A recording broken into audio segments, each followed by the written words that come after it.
What is happening in Atlanta? You already know what time it is. Welcome to Petty Sports Wednesday night edition, 8 p.m. Yeah, we got a little switch up today, but no worries. We still got a loaded show. And you know, I'm sitting here with the obnoxious, the petty, the legend, Triple F, Famous Facts Fees. Holla at him, brother.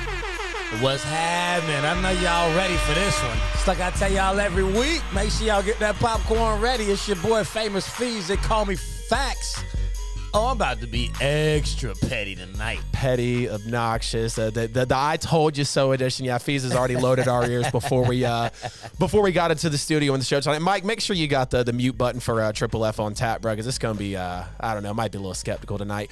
But you already know what to do. Man, we've been blowing up on Facebook. We have no joke, doubled our Facebook following. Ironically, since UGA blew it in the SEC title game. So don't forget to hit us on Facebook, YouTube, Instagram, TikTok. It's not about where Petty Sports is, it's about where you're listening. We got so much to get into today. Great interview coming. NFL wildcard spots. Let's not ruin it, though. We'll go ahead and jump into off the top. So, Fees, this was very interesting, and I love to see this. So, Steph Curry officially became the first NBA player to endorse a college athlete under the NIL rule. I got to ask, man, is this the beginning of a new empowerment, I guess, between college and professional players? I mean, I think this one is actually like double time between a professional athlete endorsing a college player on top of the fact that it was an NBA player endorsing a women's basketball player. Yep. Like, for him to jump across that, it's almost like, I won't say that he was trying to carry on like with the legacy. Like, this is something that Kobe would have done. Yep. Because he was heavy into the women's basketball game. Yep. And for Steph to jump in, and for that to be the first one for the pro athlete coming across for him to endorse a female basketball player, I'm like, yo, big ups to Steph. This is definitely an extremely positive turn for the direction of college sports, just the athletics, period. I mean, those athletes should have been getting paid years ago. They've been making these people way too much money at all these colleges and universities, Yep. and they get no piece of it, on top of the fact that they actually were getting penalized for it. Losing scholarships, getting suspended, vacating wins, all kind of stuff. So I think it's amazing that Steph did this, and I hope we see a lot of it in the future. I totally agree with you, man. And, you know, the fact that, I don't know if you knew, so the lady's name is Aziz Fudd, I believe, a little bit of an odd name there. But so her former teammate, actually, or not former teammate, current teammate, Paige Beckers, I believe, the one that just was out for 6 to 8 weeks, she scored a deal with Gatorade on NIL, and then 2 days later, Steph comes in, endorses her. And, you know, what this really says to me is, I mean, we think about it in, you know, business terms every day. You know, people have the money, they don't have the brains. People have the brains, they don't have the money, whatever it might be. And, of course, this is a great athlete at UConn, I believe, if I'm not mistaken. And, you know, it's a big basketball school. I mean, we've seen this team time and time again. We've seen Steph Curry time and time again do great things. And I love the fact that you alluded to, this is something that Kobe would have done. This is something that Michael Jordan does, something that LeBron James does, you know, Kevin Durant, those big names that are on your Mount Rushmores or, you know, trying to get there for that NBA status. I absolutely love to see it. I mean, the fact that he is now, you know, making someone's dream come true probably 10, 20 times faster than they thought it was going to be. You know, she's probably going to be in the WNBA, but she's going to be taken care of. I mean, this is a point to where, like, you're talking about potentially building generational wealth for someone so young. They could change the world forever. I mean, they could absolutely impact it forever. But yeah, man, I definitely love to see it. Don't forget, guys, I think I forgot to mention, call the show, 678-871-9602. Facebook chat is absolutely going nuts. Man, we got 12 people live with us already. Share what's going on, Jamila. Oh, God. Steelers off W, bro. All right. So are we ready for Fees? Or are we ready for Jamila tonight? Because it's definitely going to be one of those. But on to, I know what everybody wants to hear about. So college football championship weekend did disappoint, but maybe it didn't for some people. And, you know, of course, the big game was Georgia, Alabama. Alabama came out there, did their thing. Nick Saban did up. Georgia did up. But, you know, with this win and now Alabama going to number one in these playoffs, man, you got to tell me what went wrong, as if it's not, you know, noticeable for Georgia in this game. Well, I mean, first of all, I'm going to say it wasn't disappointing. Like, my Cash App was very plentiful after the game off the tears of all the Georgia fans. So we appreciate y'all and y'all ignorant betting because y'all didn't listen. So that's where we're going to start at is with the I told you so. What went wrong for Georgia is everything that I told you was going to go wrong. Georgia's defense had not seen an offense like this the entire season. I told you about this dude they called Jameson. Not just the drink. I'm talking about Jameson Williams. I told you he was faster than anything that Georgia has seen all season. And what happened? You saw him catch a crossing route. You saw him take off across the field. You saw him show you that next man Deion Sanders level speed where you were like, wait a minute, they had an angle. He just outran them. Like they say he runs a 4.39, but he's got that game speed. He runs faster than that on the field. Agreed. During the game with the football in his hands. But I mean, outside of that, you saw all the rest of it get exposed. It's like I told you, Georgia's offense is not geared to actually have a shootout or come back. You're right. The defense had been putting them in advantageous positions all season long.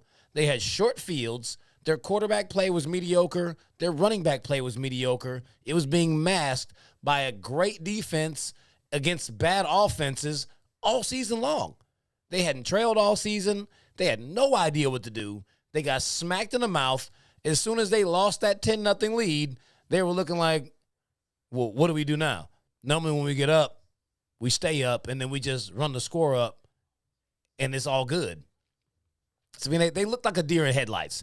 I mean, Stetson, he got it. I can't even say he got exposed because I never thought he was that good. I don't really know why I had Georgia fans keeping talking to me about Stetson Bennett. And then the people are crying, talking about you should have put in JT Daniels. That dude couldn't even start at USC. You're not about to tell me that you thought Daniels was going to come in and save the day. What happened out there is Nick Saban. He outcoached Kirby like he always does, despite the talent differences on both rosters. And you saw a great performance from, looks like probably will be the Heisman winner come Saturday, Bryce Young. Damn, they're deciding that soon? 421 yards and 3 touchdowns passing and another rushing touchdown.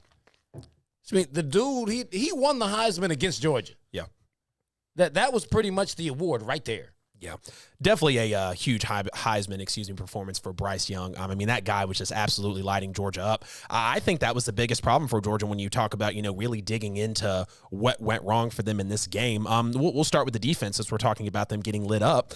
Let's talk about the fact that they got no sacks. Let's talk about the fact that they had no turnovers. Yeah, there was a fumble on Bryce Young, but he recovered it. Oh, God, that fumble pissed me off so bad. He literally reaching out with his arm, pulling it in. Yeah, my question is, you've got so many Georgia players around there.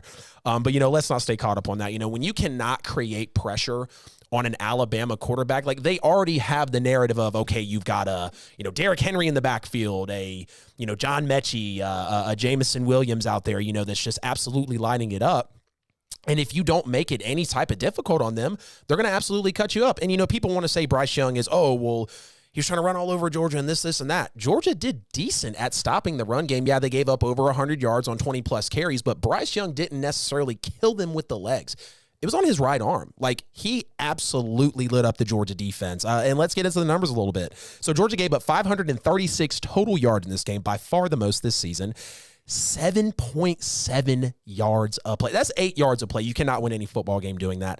115 yards on the ground on 26 carries, averaging 4.4 yards a rush, 421 passing yards in the air. This is where it gets ugly. Bryce Young was throwing for 9.6 yards an attempt and 16.2 yards a completion. This kid was converting 3rd and long every time he threw the ball.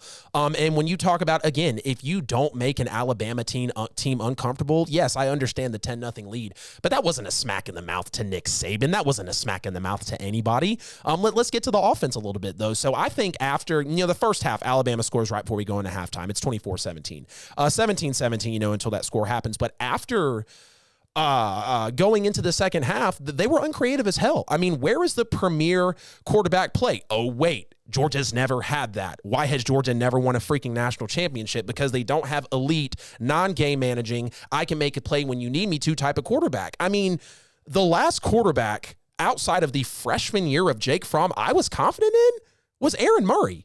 And he took us to the SEC title game years ago against Alabama. I don't know if you saw the game. Ball bounces off the receiver, falls, or he catches it. Should have let it hit the ground.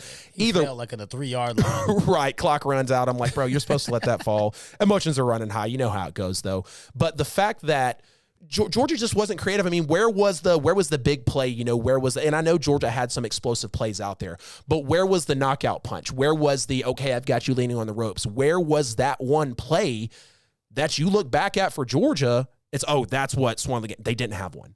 Alabama had so many. When you have your receivers catching on the SEC logo, like you said, breaking people with game speed, I mean, that immediately took the air out of the stadium. So, I mean, I understand Georgia put up 24 points against Alabama. They also gave up 41 to Alabama. I don't know if I can honestly say anything went right in this game. And let's just address this before we move on. So I said it at the beginning of the season. Alabama will win the 2022 national championship. I'm still standing on that. I'm not going to dig into it, though. So for Alabama to basically be this type of offense that, 4 overtimes against Auburn and they're getting beat to lower ranked teams and this and that, they've got all they need now. They just beat the number 1 team in the country. They're warm. They're ready. They smell blood in the water. Alabama's not going to lose the rest of the year. Hate to say it, Georgia fans. I had the Dogs win a nail-biter, of course, as y'all heard last week.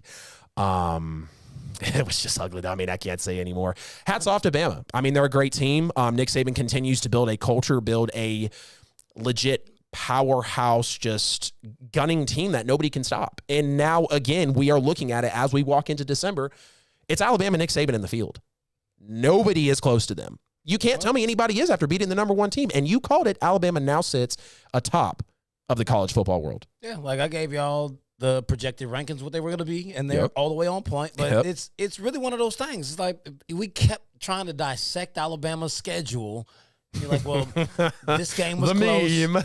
That game was close. It's like, look, every single game that Alabama plays, their opponent feels like that's their national championship. Mm-hmm. They get the best of every team every week. Teams aren't gunning for Georgia like this is going to make our entire lives because we beat Georgia. It's like, no, we want to beat that team that keeps winning the national championship every single season. Jamila, who are you lying to? The Dogs still have a shot at the national championship.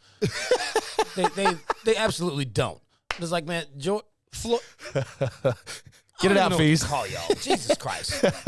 Yeah, man, it's definitely tough. I hate to say it, but like the lights were big. It was time. Bama turned it on. Georgia showed their inexperience. They were not battle tested. Exactly. As soon as they were put into a game where they were actually forced to produce, they couldn't do it. Yep.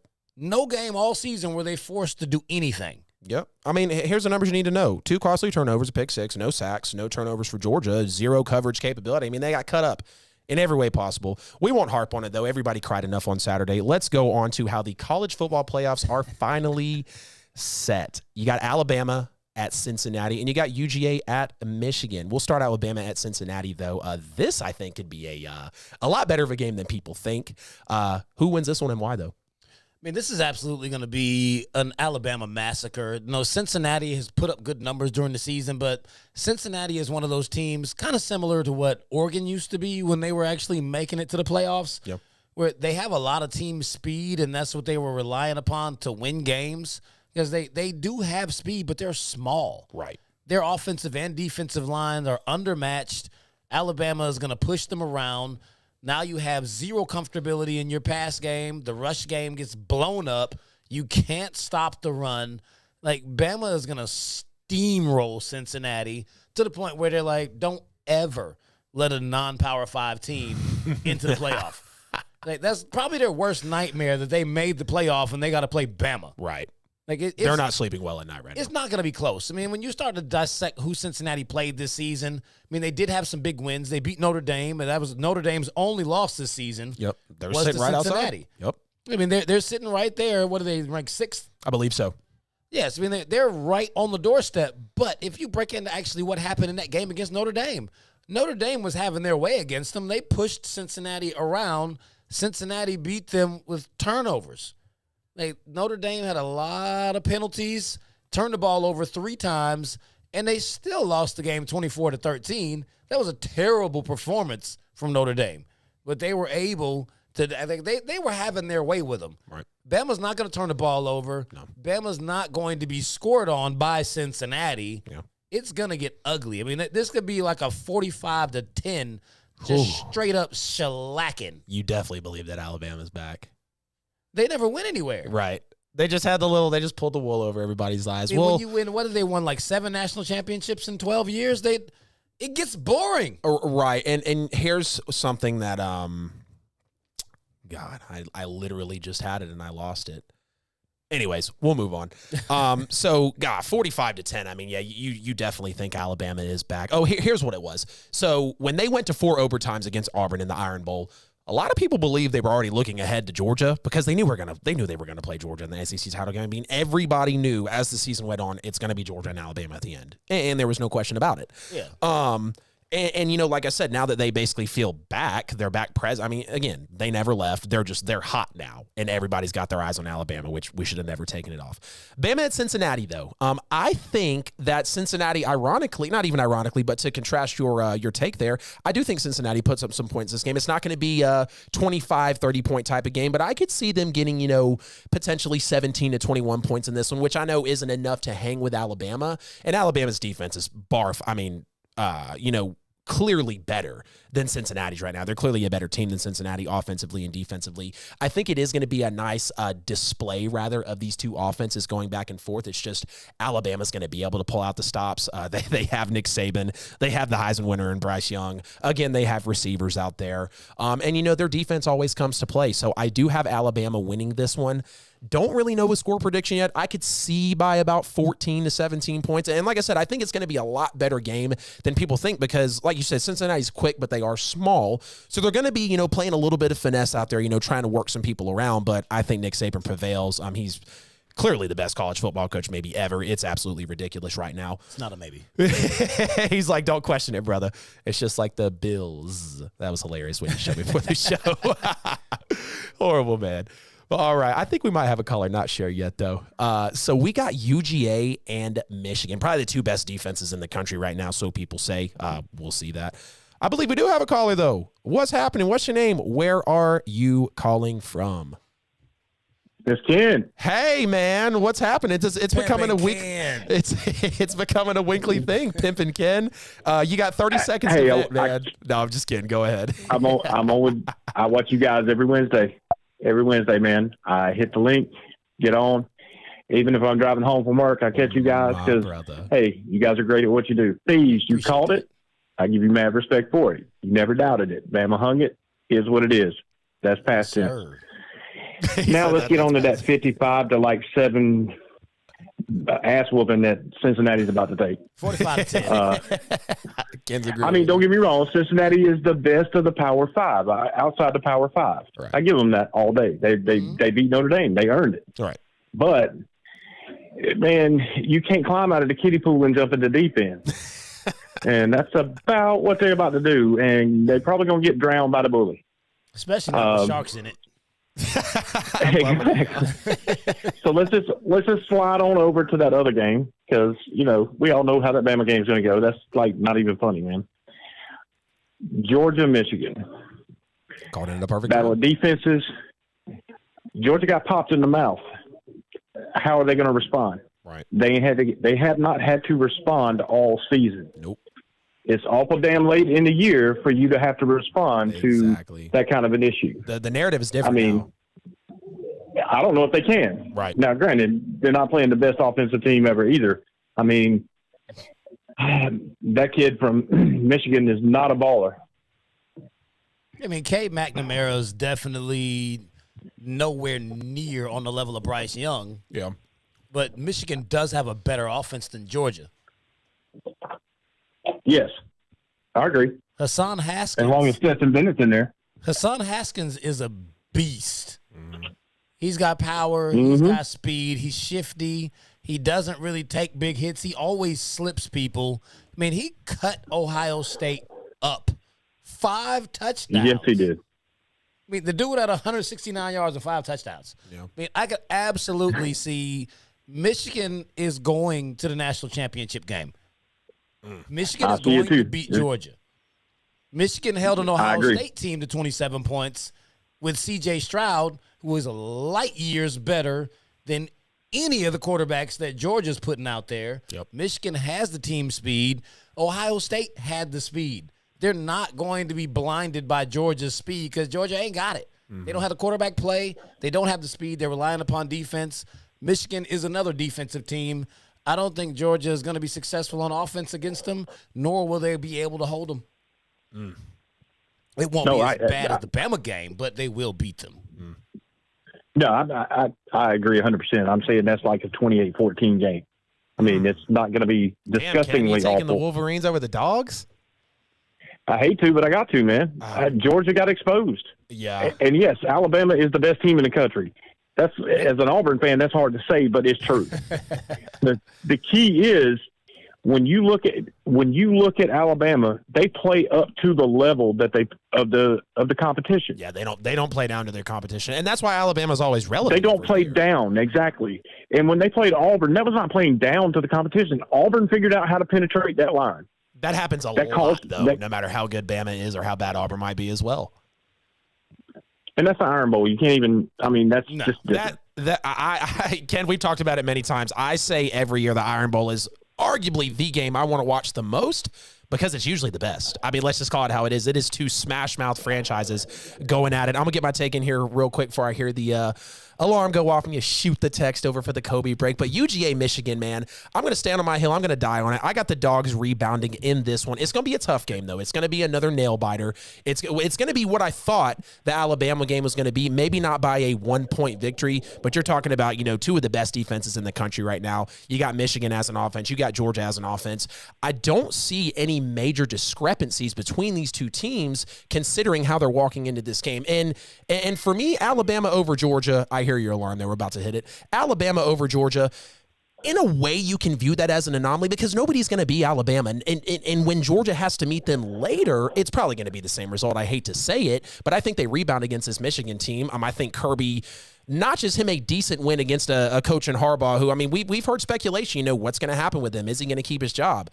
This, that, and third. I'll take UGA over Michigan, though. Don't have a score prediction yet. It will be close. Ken, you'll stay with us for this Kobe break if you like. Fees, on the contrary, man, count us down. 3, 2, 1. Kobe. Hitting the yonder for your boy. Yeah, man. Every Wednesday, Ken, 8:24. We got to give the tribute to Kobe. All right, Ken, we're gonna let you bounce, man. Don't hesitate to call back later if you like. Though there's no limit on calling during the show. Bell, I'm gonna go ahead and throw it over to you here for our sponsors. Please tell us who pays the bills at Petty Sports and KBS Studios. My pleasure, good sir. Ladies and gentlemen, you're tuned in to Petty Sports, brought to you by KINGZ Broadcasting Studios every Wednesday right here at the table with Adam Lewis and Famous Facts Fees. 8 p.m. every week. We appreciate your support, everybody that's sticking with us, and you know what I'm saying, all the day oneers who find their way to the computer screen to check us out. You know what I'm saying? So we greatly appreciate it. These guys greatly appreciate it. They put in a lot of hard work to bring forth this great content every week. Do feel free, like Adam just said, to call in at 678-871-9602, 678-871-9602. That's how you can be a part of the show tonight. And go check us out on all the different sorts of podcast platforms, iHeart, Apple, Spotify, Google, you know what I'm saying? Just type in Petty Sports with a Z, and you can see, and not see, but hear the latest and greatest shows that have already occurred, and this show may be up maybe by Friday. So, stay tuned for that one. And subscribe to the different pages on YouTube at Petty Sports with a Z. Subscribe. Hit that notification bell.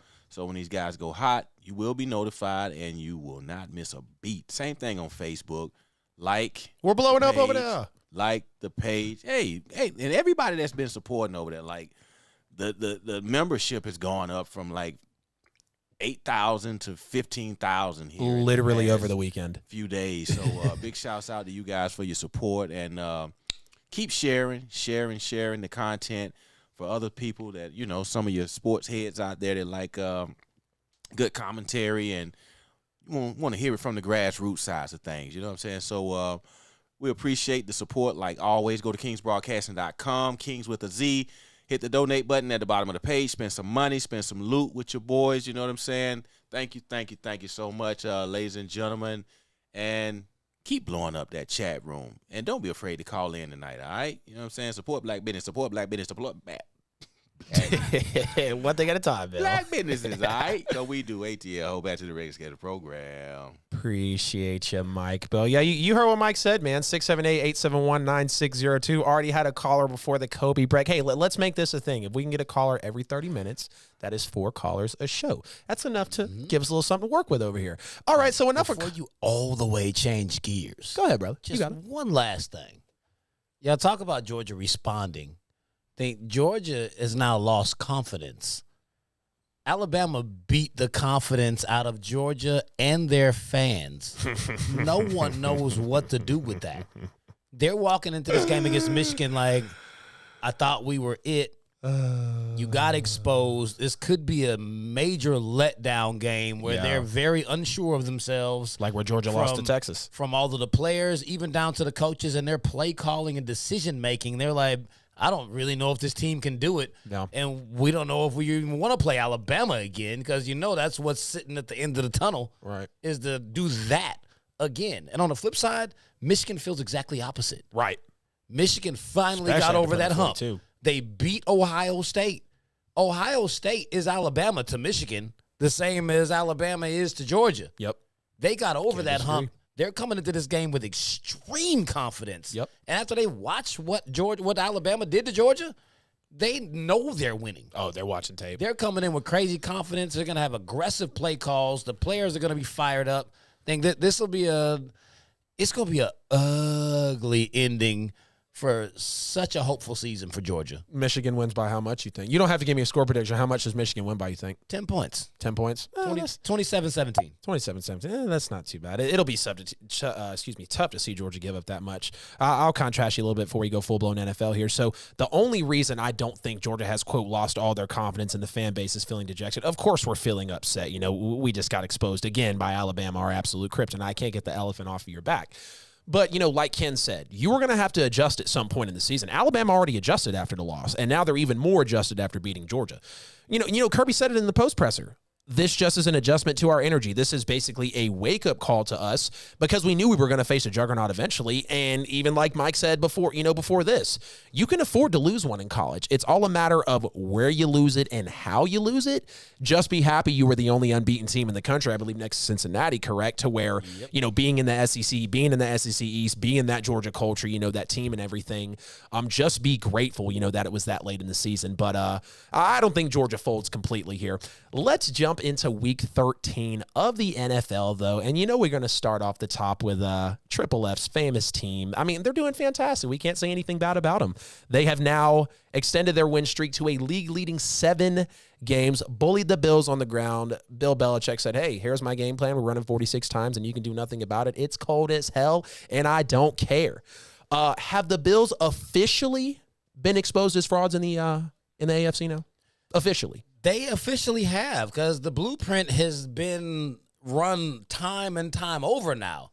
We look at this game and we're like, okay, New England really just came out and was disrespectful with the game plan. Yep. 46 runs to 3 passes. Was like, your run defense is trash. You can't stop it. We're not even going to try to throw because we don't have to. But just a couple of weeks ago, we saw Jonathan Taylor run for 185 yards and 1,000,000 touchdowns. And before that, we saw Derrick Henry run for 1,000,000 yards. And even week 1, we saw Najee Harris tear him a new one. Mm-hmm. The common theme is if you have a good running back, just feed him. You ain't got to do nothing else. Just run the ball on Buffalo and you'll beat them. Yeah. Josh Allen is not having anywhere near the MVP candidate season we thought they would have. Buffalo is not following up what they did last year, where everyone assumed they would just follow right back up, win the division again, be right back at least in the AFC Championship game. Now they're in danger of actually missing the playoffs. Yeah. Which is crazy as hell to actually talk about. Yeah. I got to agree with you, though. And here's the simple thing with Buffalo, okay? They don't play physical. They are not a physical football team. If you get on them at the line of scrimmage, if you push them around, if you pound the ball through the middle of that front seven, they will fold. I mean, Josh Allen has not had – has Josh Allen played 3 straight good games so far this year? Like 3 consecutive? I don't believe so. No. And my eyes aren't lying to me. Josh Allen, yes, was my MVP pick before coming in. He turned back to that, 55% completion type of Josh Allen that we saw, first few years. And like I just told you, man, the contract is getting kind of stinky. It really is. I mean, Josh Allen essentially played good for 10, 12 games last year. I mean, no one was really talking about Josh Allen as, Deshaun Watson, Russell Wilson, Aaron Rodgers type of conversation until the last, half. I guess, back 2/3 of the season. I don't know. You know what I'm saying, though. He didn't play 16 good games of football last year, and he got a major extension. So, I think the Bills were already officially exposed before this. They just can't get physical. They can't run the football. They're very Josh Allen dependent. And Josh Allen even still has kind of head-scratcher moments. They're not consistent at all. Now, the best question is, and this will be a nice one as well, are the Patriots now the favorites to come out of the AFC and be in the Super Bowl?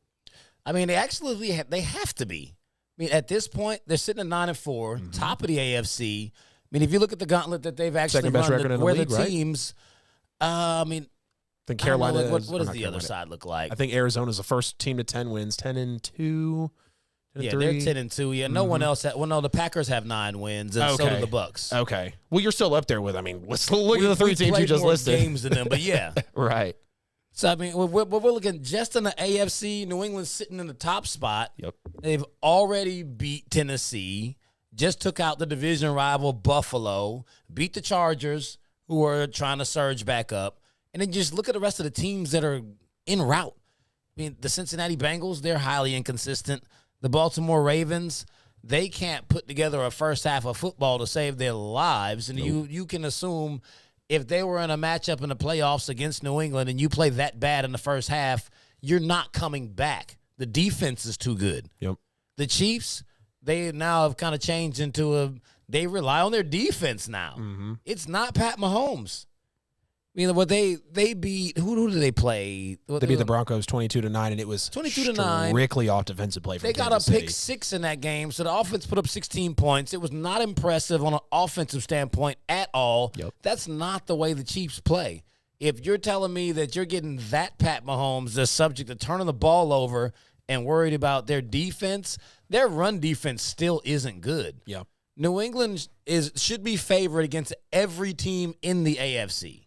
Yeah, I can't disagree with you, man. I mean, the only threat, I guess, that I could throw at you is Kansas City because I believe in Mahomes and Reed. Even though they're, kind of shaky, I think they'll come around as the season goes on. And I mean, maybe Tennessee, maybe when they get Derrick Henry back. I mean, there's so many question marks as you go down the AFC standings. But I gotta agree with you. I think the Patriots right now they're playing great football. I mean, they're super cleaned up. Mac Jones doesn't make mistakes. They're physical. God, Matt Judon was probably the best free agent signing we've seen in recent memory. I mean, the dude is absolutely going nuts. Van Noy. We can't say enough about New England right now. I mean, they're just absolutely tearing it up. And until someone dethrones them off of this win streak or, even pushes them around to where it seems like they have a weakness, I don't think we can move off of them. We'll move off of this game, though, on to the next one. So the Chargers absolutely boat raced the Cincinnati Bengals, but did they really? This was a really streaky game. So the question now is, do you think Justin Herbert and crew have figured it out over there in that AFC West? I don't think they have. I mean, the score is not actually indicative of what happened in this game. Right. I mean, the Chargers took a big lead, and Cincinnati walked them down. Yep. And up until a Joe Mixon fumble, it looked like Cincinnati was actually about to go ahead and take the game. Exactly. And it kind of got out of hand from there between the fumble and some penalties. But, no, I don't really have faith in either one of these teams. Like, they're so sometimey. Like Cincinnati some weeks looks like they could contend to win the AFC, and other weeks they just get ran off the field. Right. Then you have a game like this one where it was like a tale of two halves. Like you played a terrible first quarter, you reeled it back in the second quarter, it was tight in the third, and then you let it go again. So it's like we really don't know what Cincinnati's identity is. We know they have really good young players in all positions. Yep. Joe Burrow's good. Yep.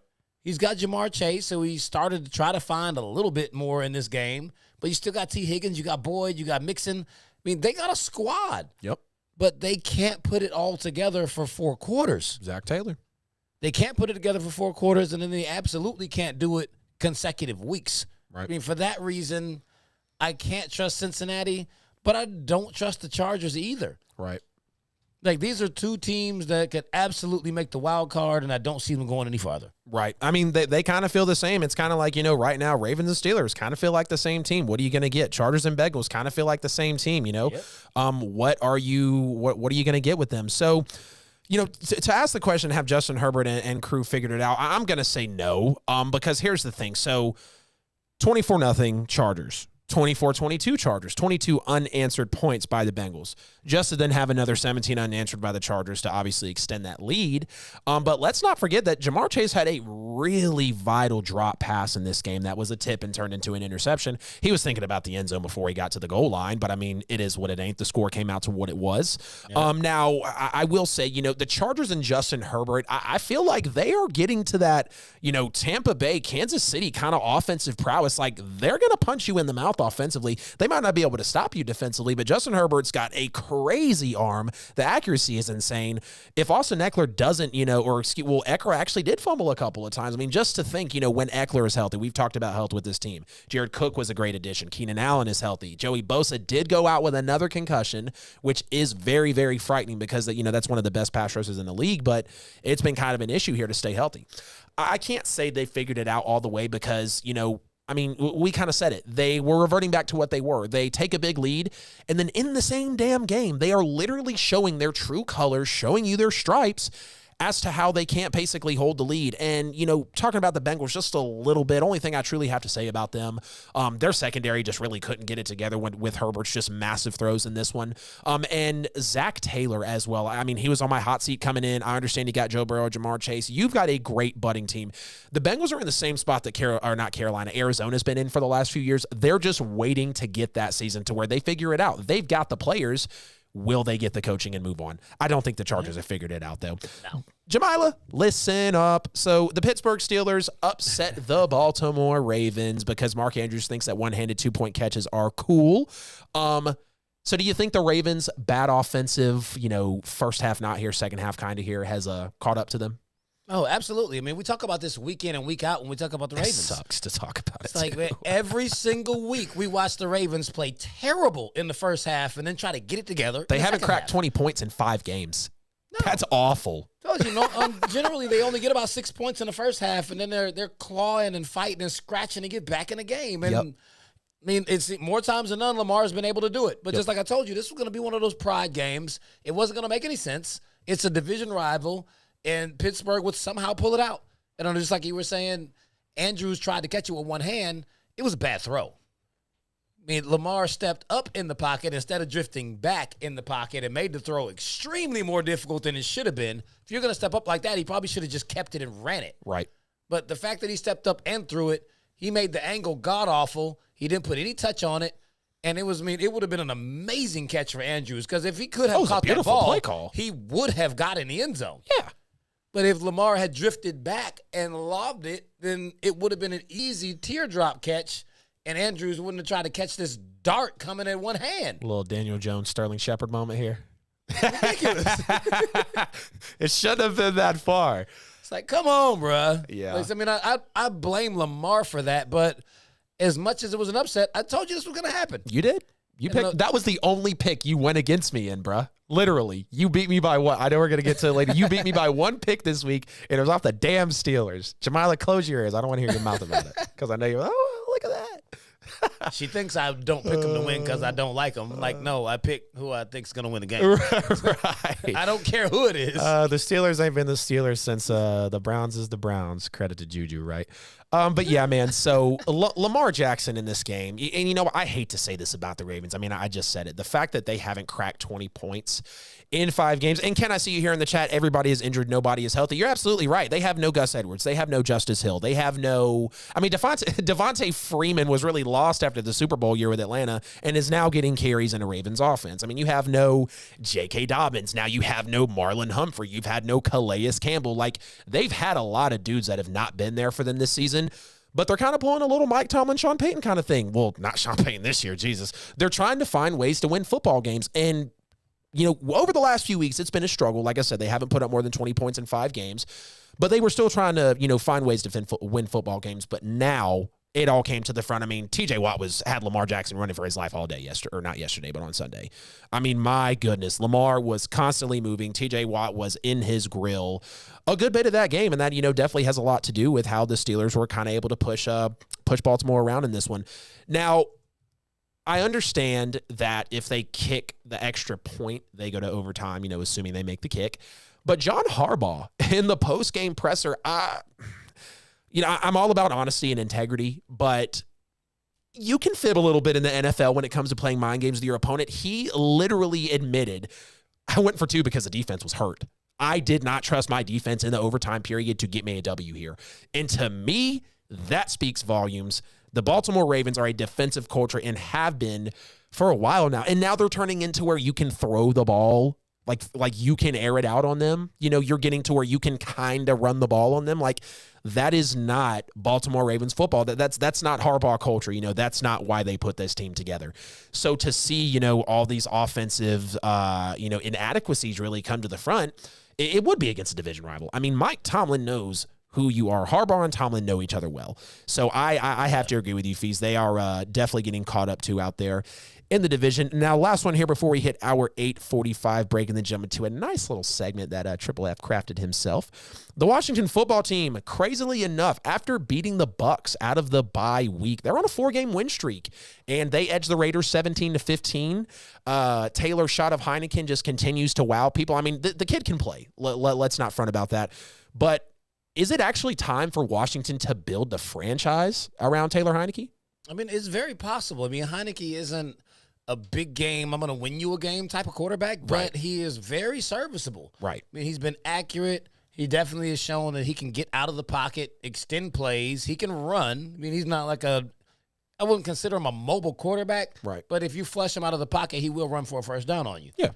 So, I mean, if you really feel like Taylor Heineke can do this, he's not getting paid. Right. You can bring in pieces around him and bring in some major pieces to get him some help. Yeah. I mean, I think Taylor Heineke can be absolutely every bit as good as Ryan Tannehill. Yeah.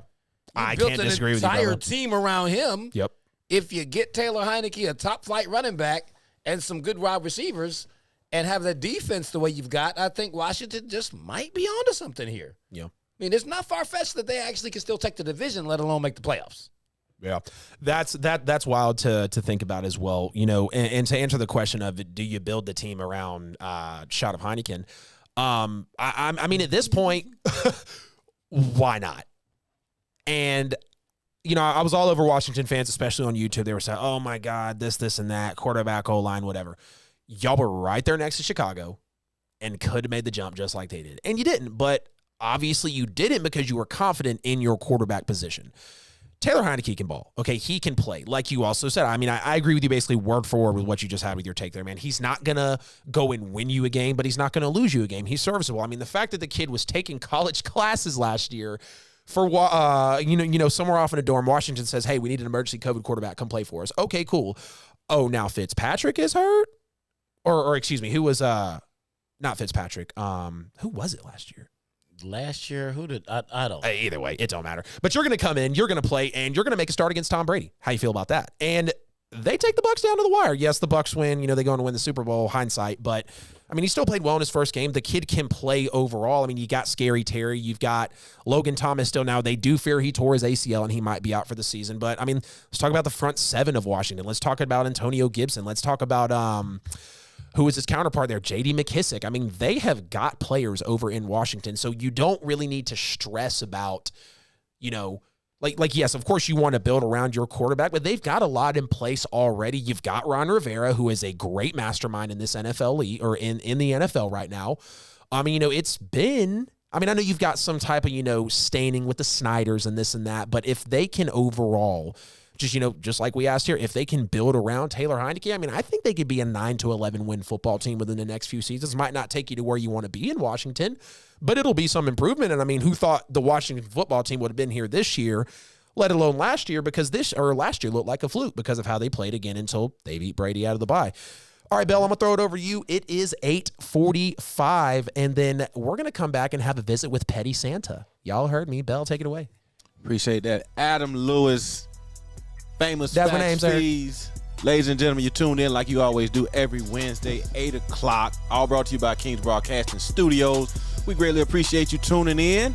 You know what I'm saying? Especially those day ones from when we first kicked this thing off. You know what I'm talking about? So continue to get at us in the chat room. Do feel free to call in at 678-871-9602, 678-871-9602. You know what I'm saying? You can call in and tell us how way too sexy we is. I'm feeling you know what too I'm sexy saying? So you know what I'm talking about? Get at us. Go to the website, KINGZ with a Z, KINGZBroadcasting.com. Buy some merch over there. The holiday season is here. We got hoodies, t-shirts, tumblers, mugs, all kind of good stuff over there, man, the way you can spread some cheer and help support black business. You know what I'm saying? So do that for us and do us another big solid. You know what I'm saying? Go to YouTube and go, when you get to YouTube, type in Petty Sports, hit that subscribe button.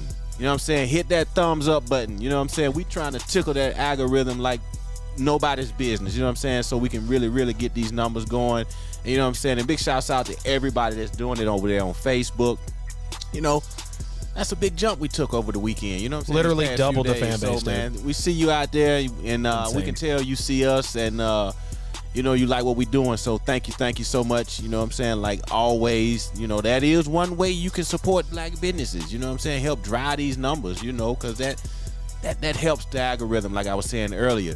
Now, if we can just get you to go over to YouTube and do the same damn thing, you know, that'd be real, real hot. You know what I'm talking about? So make the transition, go over from Facebook and hit it up on YouTube. The same exact show is over on YouTube. That's the right. Chat room is jumping just the same. So go over to YouTube at Petty Sports and just hit that subscribe button and, you know, stay over there and, you know, get in the chat room and, you know, kick the doo-doo like you do over there on Facebook. You know what I'm saying? So thank you. Go check out the other platforms on Apple, iHeart, all that good stuff. Google, you know, hey man, we all over the place. If you don't see us, you ain't looking. That's what I like to say. So continue to hit the thumbs up, the heart emojis, the funny man laughing and all that good stuff. And we got a fun-filled show. You know, it's a whole hour and 50 minutes left. So stay tuned. Share the link, share the show. Call a friend, neighbor, coworker, text a friend, neighbor, coworker, and let them know these guys are on at the table doing what they do, all right? That's how you can help support black business, support black businesses, because we do ATL. Whole happy holidays. I appreciate you, Mike Bell. The best dudes out there. You are back with Petty Sports. It is 8:49 p.m. Eastern time. You know, we start at 8 every Wednesday. It's time to talk with Petty Santa. And we're asking him today, who is making the wild card? Who is going to be on Super Wild Card Weekend? We're basically going to go through here, talk about the teams that are kind of on the verge in some divisions, of course. Have they been naughty? Have they been nice? Who will make the wild card? So, Fees, I will start in the AFC. The Los Angeles Chargers, who we feel exactly opposite about. Have they been naughty or nice this year? Man, I'm going to say they've been nice. I mean, they haven't been very nice. They have a shot. They'd be like the 6th or 7th in the wild card. They're definitely not going to overtake Kansas City to win the division. Mm-mm. But I think the way this whole thing plays out and the way their schedule is sitting, I think I think the Chargers will sneak into the playoffs. I feel you there, man. I'm going to go nice as well. You know, I love Justin Herbert. I love everything that the Chargers really bring to the table. The offense is becoming one of the best in the NFL. Brandon Staley was a much-needed hire with this team, and, you know, I know they're kind of trying to fall back, but that's why we've put them into the wild card category. Could they go further than the wild card weekend? It's looking like maybe not more than yes. And it's almost like a fringe nice. You know, you could say they're naughty because of how they're trying to revert, but the offense is big, and offense obviously reigns big in the NFL today. Going on to who they just smacked the piss out of, the Cincinnati Bengals. Have they been naughty or nice? Are we going to see them on Super Wild Card Weekend, Petty Santa? No, naughty. We're giving them a naughty. Cincinnati's just too inconsistent, and the way their division is laid out, it's like, I mean, you've got games left against everyone in the division. They're not making it. I mean, it's a really good season, and considering where the Cincinnati Bengals are coming from, not making the playoffs is not necessarily bad. If they finish the season 9-8 and barely miss being like the 8th seed, Oh, that's exceeding expectations for Cincinnati. That's a very good season for Cincinnati and something that they can build on. So, I mean, it's all relative. It's naughty if we're looking at it from a standpoint of will they be in the wild card. Very nice considering what Cincinnati has been and where they're headed. Feel that, man. Naughty or nice for Cincinnati? I'm going to have to go naughty as well with you. And honestly, it's strictly because of the inconsistency, like you said. But, I've said it time and time again. You're probably tired of hearing me say it. Zach Taylor is going to decide how far this Bengals team goes. Their defense is extremely underrated. The offense can really hang with just about anybody in the league. I mean, you named off all the weapons they have. Joe Burrow continues to get more confident. He's trusting the knee more after the injury, just seeing the field better, becoming an NFL veteran in front of our eyes. But we've seen, really, here's what it comes down to. If the Bengals get blown out, then they're going to blow somebody out. But it also works both ways. If they blow somebody out, they're going to come back and get blown out, and everybody's going to sell their stock. They're going to drop like 5 spots in the power rankings, and there's going to be a big old hoorah up in Cincinnati, Ohio. But I got to stay naughty on the Cincinnati Bengals. It's the coaching. It is strictly the coaching. If the Chargers still had Anthony Lynn, they'd be naughty as well. I mean, look how they were last year. I mean, they were horrible when it came down to it. The Buffalo Bills. Super Fugazi team here, man. Fool's gold definition, really. Naughty or nice, man. I mean, we're going to say nice just because we're only going to say nice because the bar here is making the wild card. Got to be clear with it. They've got 5 games left. Yeah. They got the Bucks, the Panthers, the Patriots, the Falcons, and the Jets. They'll lose 2 of those games, but if they win 3 of them and they finish the season 10-7, that should be enough to at least get them in the wild card. They're still shaky. They're still like no one should have confidence in them moving through the playoffs, but they'll make the playoffs. I got to completely disagree with you, man. I'm going naughty here, and it's because, like I just said earlier, Josh Allen and really the Bills continue to fail to put together consistent games, consistent game plans. What is their identity? Here's why they're naughty. They're leaning too much on their quarterback. You're not making any sort of acquisition this late in the season or any sort of, chemistry change or whatever to give you a rushing attack. And I mean, we saw what New England just did to them. I mean, the Bucs are going to be getting, like you said, Lenny Four Tutties. He's going to be smashing through the front 7 of that team. As much as I want to believe in this Buffalo team, man, I had Bills Bucs as my Super Bowl pick, and I've stood by it. Well, I haven't stood by it throughout the season, but that was it, in the preseason. I can't believe in the Bills long-term this season anyways. And honestly, I think people may have jumped the gun a little bit on Sean McDermott.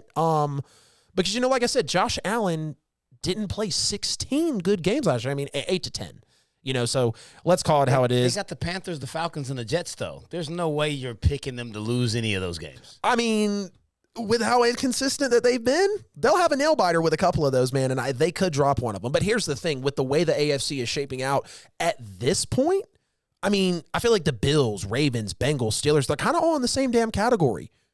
And Joe Burrow's played more consistently better than Josh Allen this year. Lamar Jackson, not really. Past month has been rough. But anyways, we'll move on here. Jamila, listen, Petty Santa's about to tell you if the Pittsburgh Steelers have been naughty or nice to make Super Wildcard Weekend. What's up, man? Naughty. They're not making it. Not happening. I thought you were about to stop your take right there. I was like, he has nothing to say. Save the breath. They got Minnesota, Tennessee, Kansas City, Cleveland, and Baltimore coming up. I think they'll beat Minnesota just for the mere fact that they play them in primetime and Kirk Cousins sucks in primetime. But outside of that, they might lose the last 4 games of the season. Like, it could be that bad. So, no, they're not making the playoffs. They're going to give you hope for one more week, and then that's going to come crashing down. And this has been Petty Santa's TED Talk. Yeah, I got to say naughty as well. There's questions about Big Ben. There's been reports this is Big Ben's last year. It's really needed to be for a couple seasons now. But when you look at Baltimore, Cincinnati, barely Buffalo, of course, New England, there are so many teams. Well, I know we're talking about the wild card, but either way, there's so many teams that they're going to have to match up against. And that's why, and I know it's not necessarily on the remaining schedule, but that's why I can't buy in. I mean, yeah, they're 6-5-1. That's fantastic. Still not below 500, or now they're not below 500, but Pittsburgh's just not a threat. I mean, let's be real. They have questions at the quarterback position. Big Ben is top 15 one day, bottom 5 the next. I mean, you don't know what you're going to get. I've got respect for Mike Tomlin. I like Najee Harris. I mean, Claypool's a stud, but I can't buy into them for Super Wildcard Weekend, so they're going to be on the naughty list for me. Yeah. The Indianapolis Colts, who have erupted lately. I mean, Jonathan Taylor's looking like Derrick Henry, making his, I guess, father proud. Whatever you want to say. Lost my words a little bit. Indianapolis, are they naughty or nice for Super Wildcard Weekend? I'm going to give the Colts an I told you so nice. Okay. Because if you recall, you go all the way back to the tape, I said the Colts will be 9-8 and backpedal into the playoffs in the last spot. Yep. And that's exactly what's going to happen. They're 6-6 right now. They're sitting up. They're looking at the Patriots, who they'll lose to, the Cardinals, who they'll also lose to. My bad, they're 7-6. So they'll lose their next 2 games to go below 500, and it'll look bad. Then they got the Raiders and the Jags. They win the last 2 games, and they'll sneak into the playoffs at 9-8. And it'll be the biggest I told you so. All you Colts fans need you to come back on the YouTube page and say, I'm sorry, you were right. I don't listen. We'll say, my apologies, Petty Santa, Triple F, Famous Facts Fees. I should have listened to you in Petty Sports when you posted that good video a while back. Indianapolis Colts. I'm going to give them a nice, and I mean, maybe even an I told you so nice, like you said, but either way, we're gonna agree on this one. Carson Wentz has played a pretty manageable, serviceable season. Jonathan Taylor, of course, that defense can pop any moment they want. I mean, they have had a Super Bowl roster for a little while now. It's just, who is it going to be? Is it going to be Phillip Rivers? Is it going to be, Jacoby Brissett like it was after Andrew Luck? Is it going to be Carson Wentz? We don't know, but I'm going to put them on the nice list. I think that they'll sneak into a wild card weekend here. All right, we got just a few minutes left before we hit the top of the hour and bless you guys with a nice treat. Let's get to the NFC real quick. Los Angeles Rams. Petty Santa, have they been naughty or nice? I mean, they've been middle of the road nice. I told you at the beginning of the season, they beat 10-7, damn near the exact same record as last year because their quarterback is not any better than the quarterback that they had last year. Especially not in big spots. And they'll make the playoffs because they made the playoffs last year and they won a playoff game. They went to the divisional round. With a broken Jared Goff finger. Not going to be any different. They're 8-4. They're going to finish 10-7, just like I said. 2-3 down the stretch. I want to go naughty, but I know they're too loaded, and they've had too good of a start to the season to not make the wild card. San Francisco and Seahawks are kind of, you don't know what's really going to happen with them. But the Los Angeles Rams, I mean, they've got a defense, but the secondary is, kind of becoming a little bit of a question. You don't know what's happening. Matthew Stafford, of course, is holding this team back. Now, they did have Sony Michel bust over 120 yards, which was nice to see because this is a team that has extremely struggled to run the football consistently all year, and that's why I think Matthew Stafford really doesn't look any different in big spots. Got the pressure on him in L.A., just like he did in Detroit. I'll keep him nice, though. Washington football team, naughty or nice for Super Wildcard Weekend? Surprisingly, we're going to have to give them nice. I mean, I said they weren't making the playoffs, but, hey, things change. I mean, they got the Cowboys twice, the Eagles twice, and the Giants. That's the rest of their schedule. I think they will win 3 of those games, 9-8, backpedal into the playoffs. I had you below 500, and I was wrong. Ken, Falcons will beat the Bills, naughty by nature for Pittsburgh. Kirk Cousins could lose a bye week. All right, Washington football team. I'll say nice for a wild card. Division's so weak. They've clearly got a little something figured out over there. I mean, Heineke's fun to watch. They've got Ron Rivera. They can, play defensively good when they'd like to. I'll say nice. Got to go a little quick here. San Francisco, naughty or nice? I'm going to give San Francisco nice. I think they're at 6-6 right now. They'll win at least 3 of their last 5 games, if not 4. So they'll get 9 to 10 wins for the season, rebounding it basically via health. They were supposed to be way better than this anyway. Right. San Fran's making the playoffs. I'll say nice as well. Now, I had them missing the playoffs because I really didn't believe in the quarterback situation, but they've seemed to get a little manageable with it. They're sitting at 6-6 now, like you said. And, they can just get physical. The defense is still there. I mean, they've still got that D-line. They've still got those running backs. They still got the Shanahan scheme. I'll say nice here. Now, last one before we get into the second hour of the show. Philadelphia Eagles and Jalen Hurts, naughty or nice? Naughty, they're going to lose 3 of the last 4 games. They got Washington twice, the Giants and the Cowboys. Giants is the only game in that whole stretch that they even stand a chance to win. They'll be 7-10. They're done. Yeah, I agree with you, Naughty. I mean, you laid it all out. Schedule's not there for them. Nope. It is what it ain't. Love Jalen Hurts. It's going to be another year. Bell, I'm going to throw it to you for the top of the hour, and then we are going to have a great second hour, and Fees is going to lead us to the promised land. Special guests coming up. Keep it locked. Yeah, ladies and gentlemen, like always, thank you so much for tuning in like you do every Wednesday at 8 o'clock to watch these guys, Adams, Lewis, and Famous Facts Fees. You know what I'm saying? We greatly appreciate your support. Thank you so much. Could have been anywhere else in the world, but you're right here with the crew at the table making it do what it do. You know what I'm saying? We see you out there in the chat room, Jamila, Andrew. I think I saw Rio in there at one point. What's up, YPK? I see you over there. Miss Sharper. Everybody checking in like always. I like that. No Wesley today. I don't know what's going on with that. Maybe he's still at work or something. But we sure he'll tune in at some point. Go over there to YouTube. Do us a big solid. Subscribe to the page. Not Kings, but Petty Sports with a Z. Subscribe. Hit the thumbs up, like button, and all that good stuff. Go over on Facebook and do the same thing. Petty Sports page, hit the thumbs up, like button, and all that good stuff. So whenever these guys go hot and the show is live, you will be notified with whatever kind of content may be coming out. All right, you know what I'm saying? So thank you so much for tuning in. And go to kingsbroadcasting.com, spend some money, buy your loved ones some gifts. Maybe somebody you don't like so much, but you think you might like a little bit. You know what I'm saying? Spend some money over there. You got your mugs. Yeah, you can shoot your shot right there. You know what I'm saying? Shoot your shot. Give them a mug. Cool. If they're a sports fan, they might like a hoodie or a T-shirt, a mug, a tumbler, or something over there that we got. You know, we sure we can accommodate something over there for the holiday cheer for you to spread along your way. But thank you. Like always, we appreciate it. Continue to support black business. Continue to support black business. Continue to support black businesses. One way you can do that is by calling in at 678-871-9602. 678-871-9602. That's how you can be a part of the show tonight. Love you guys. ATL, hold back to the regular schedule program. Yes, sir.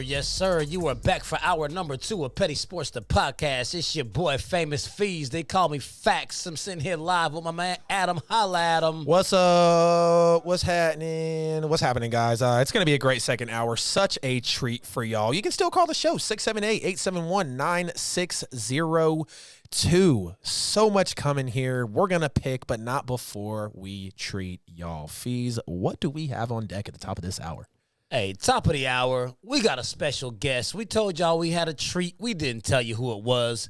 We got L.A. native, former Chicago Bear, former Detroit Lion, Rashid Davis, live in the flesh. He's supposed to be chiming in. Oh, I think we got the times mixed up. It's all good. We going to get him in at un momento. We will have him in for an interview. We're going to chop it up. See what the former wide receiver thinks about the state of the NFL right now. Until he get in, we just going to jump right on into the very next segment. So we got to talk about the next games coming up for Week 14. Week 14 is going to be ignorant. It was extremely difficult. It was difficult to even decide which games to talk about. Yeah, very true.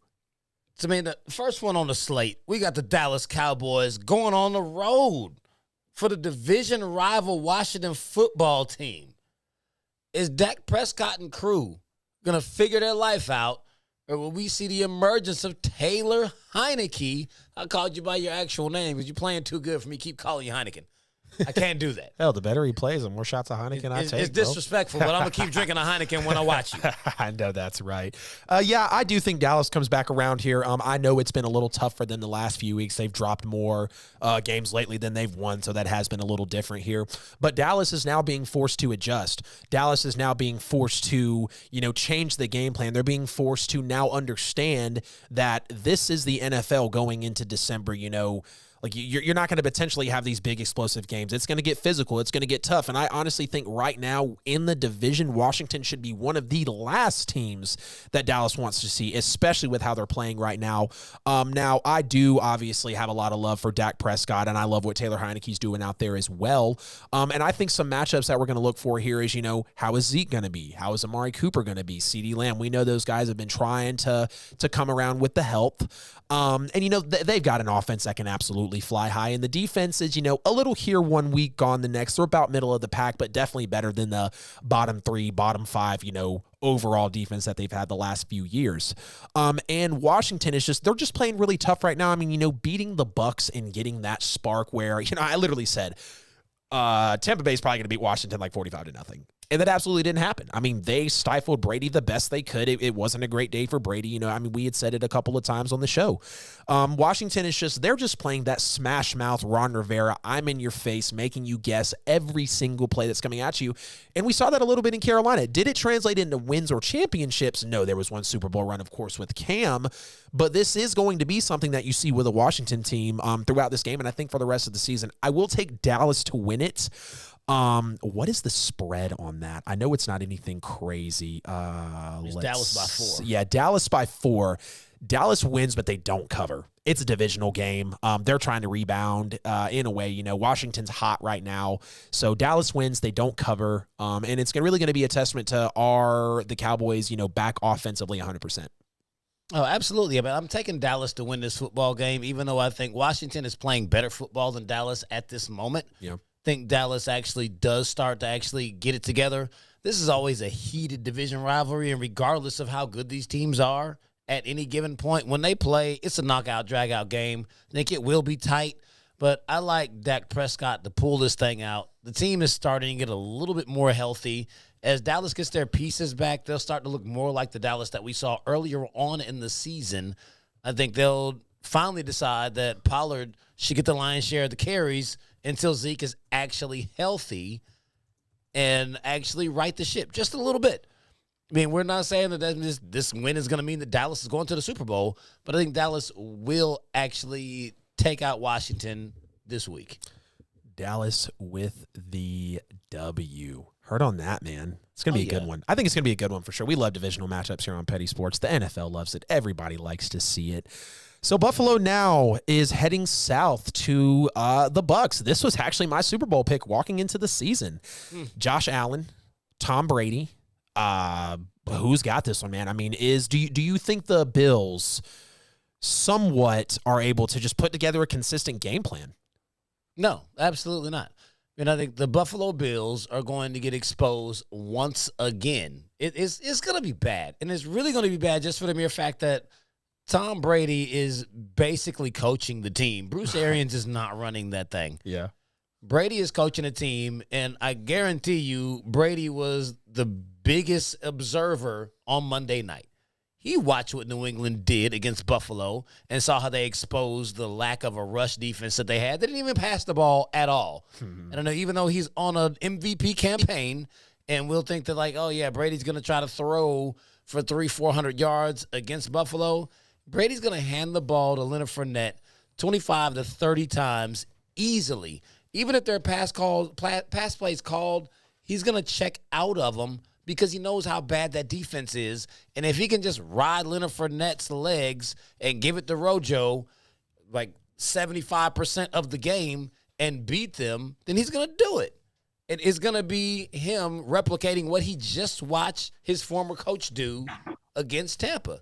I mean, against Buffalo. I mean, Buffalo is an inferior team to Tampa anyway. Mm-hmm. But after what we just watched, now we know exactly what they're going to do. Do we have him in? Okay, awesome. Fees, let's go ahead and welcome him into the show, man. Yeah, I'm right here. Hey. Yes, sir. Yes, sir. Looks like we got Rashid in the house. So we give you a reintroduction. We got the L.A. native, former Chicago Bear, former Los Angeles, former Detroit Lion, Rashid Davis in the house. How you feeling tonight? What's happening, man? Welcome to Petty Sports. It's such a pleasure to have you in.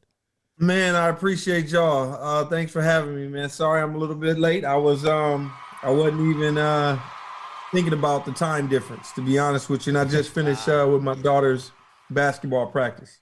Hey, no worries, man. I feel like, hey, when I first hopped into the podcast game doing these like virtual interviews, I would always say 8 p.m., but I would never say Eastern or Central or whatever. And I'd be waiting on somebody, and they're like, "Oh, you never specified, duh." Or I'm not in the in the right parts of the world. Feast, kick us off though, man. Yes, sir. Yes, sir, man. Like, yo, my daughter hoops too. I definitely get it. She got practice all the time. Oh man, this is new for my daughter. So and I'm the assistant coach. I'm a football player. I don't know a whole ton about basketball, but when you're a parent, your dad, she asked me to do it, and so I was like, okay, I'll do it. And so it's been good though. Hey, not mad at that, man. I might give you some pointers on that one. I need them, bro. I need them. So, man, we got to come right out the blocks on you and start off talking about Super Bowl 41 up in Miami. Man, since we're doing all the Super Bowl talk, we're talking about it possibly could be a Patriots-Bucs Super Bowl. We're talking about everybody's Super Bowl chances, who might get there. You played in one. How different is the 2-week preparation and the media circus leading into the Super Bowl than an actual regular season game? Oh, man. As you can see, that's my Super Bowl jersey right there. Super dope. Had to pull out the flex off the rip. I love it. Yeah, I had to flex a little bit. Anyway, it was they tried to make it as normal as possible. Yeah. But it was a lot different come game week. The week leading up to the game is more like a bye week. But game week is a lot different because you have a whole lot more distraction going on. You're not at home, well, at least unless you were Tampa last year, right? But most of the time you're not at home. You're sleeping in a hotel. There's a whole lot of stuff going on.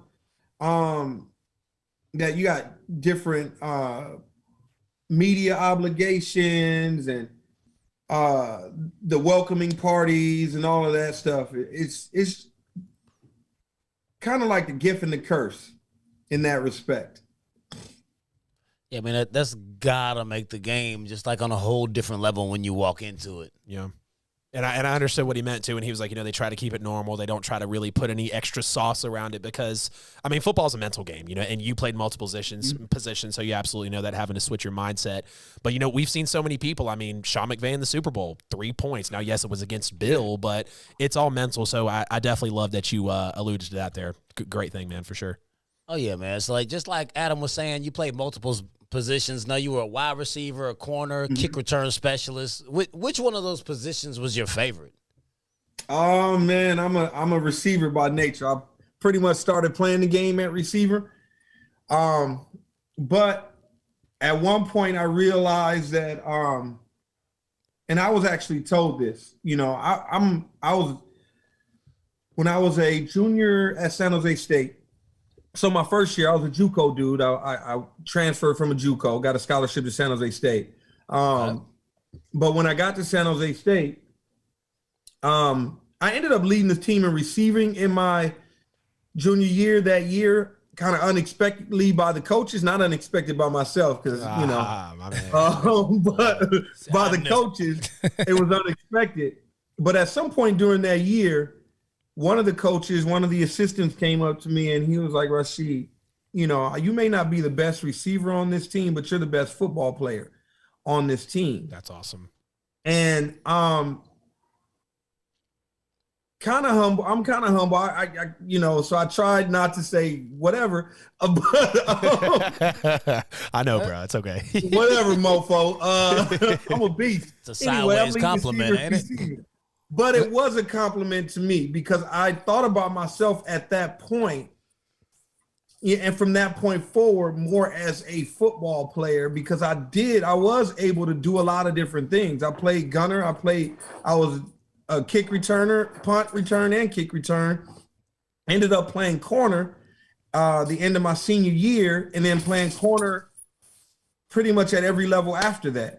Playing corner and receiver after that. And because of that mindset and because of that seed, I believe, that was planted at that moment, it sort of changed the way that I view my abilities, and I knew I was more than just one position dude at that point.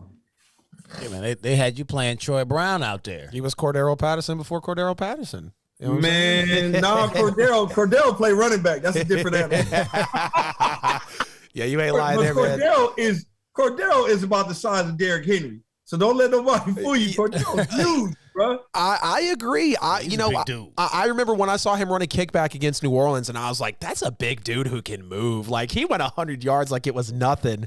But I love how you alluded to, you kind of found out more about yourself, had a little bit of a breakthrough. Like, you, in a way, it might have given you more of that confidence, to venture out. And from someone on the outside looking in, it's like, wow, I am. Of course, you were obviously already capable being in the NFL, but expanding to those other parts, I mean, that's super awesome to hear, man. Really appreciate you sharing that. Yeah, man. Yeah, man, I think everything, it's not about, and I say this to my kids all the time, life is not about what happens to you, but how you react to what, exactly, the things that go on in life. And I could have taken that as a backhanded compliment. I could have gotten angry. I could have, said whatever and whatnot, but I didn't. I saw it as a legitimate compliment, which it was. He wasn't trying to put me down. He wasn't trying to tell me that I wasn't anything or I wasn't capable of being the best receiver. He was just telling me, no, there's more to you. Right. Oh, absolutely. Here, man. So, man, I know you played against a lot of legendary players on both sides of the football in the time frame that you were actually in the NFL. Played with. Yeah, exactly.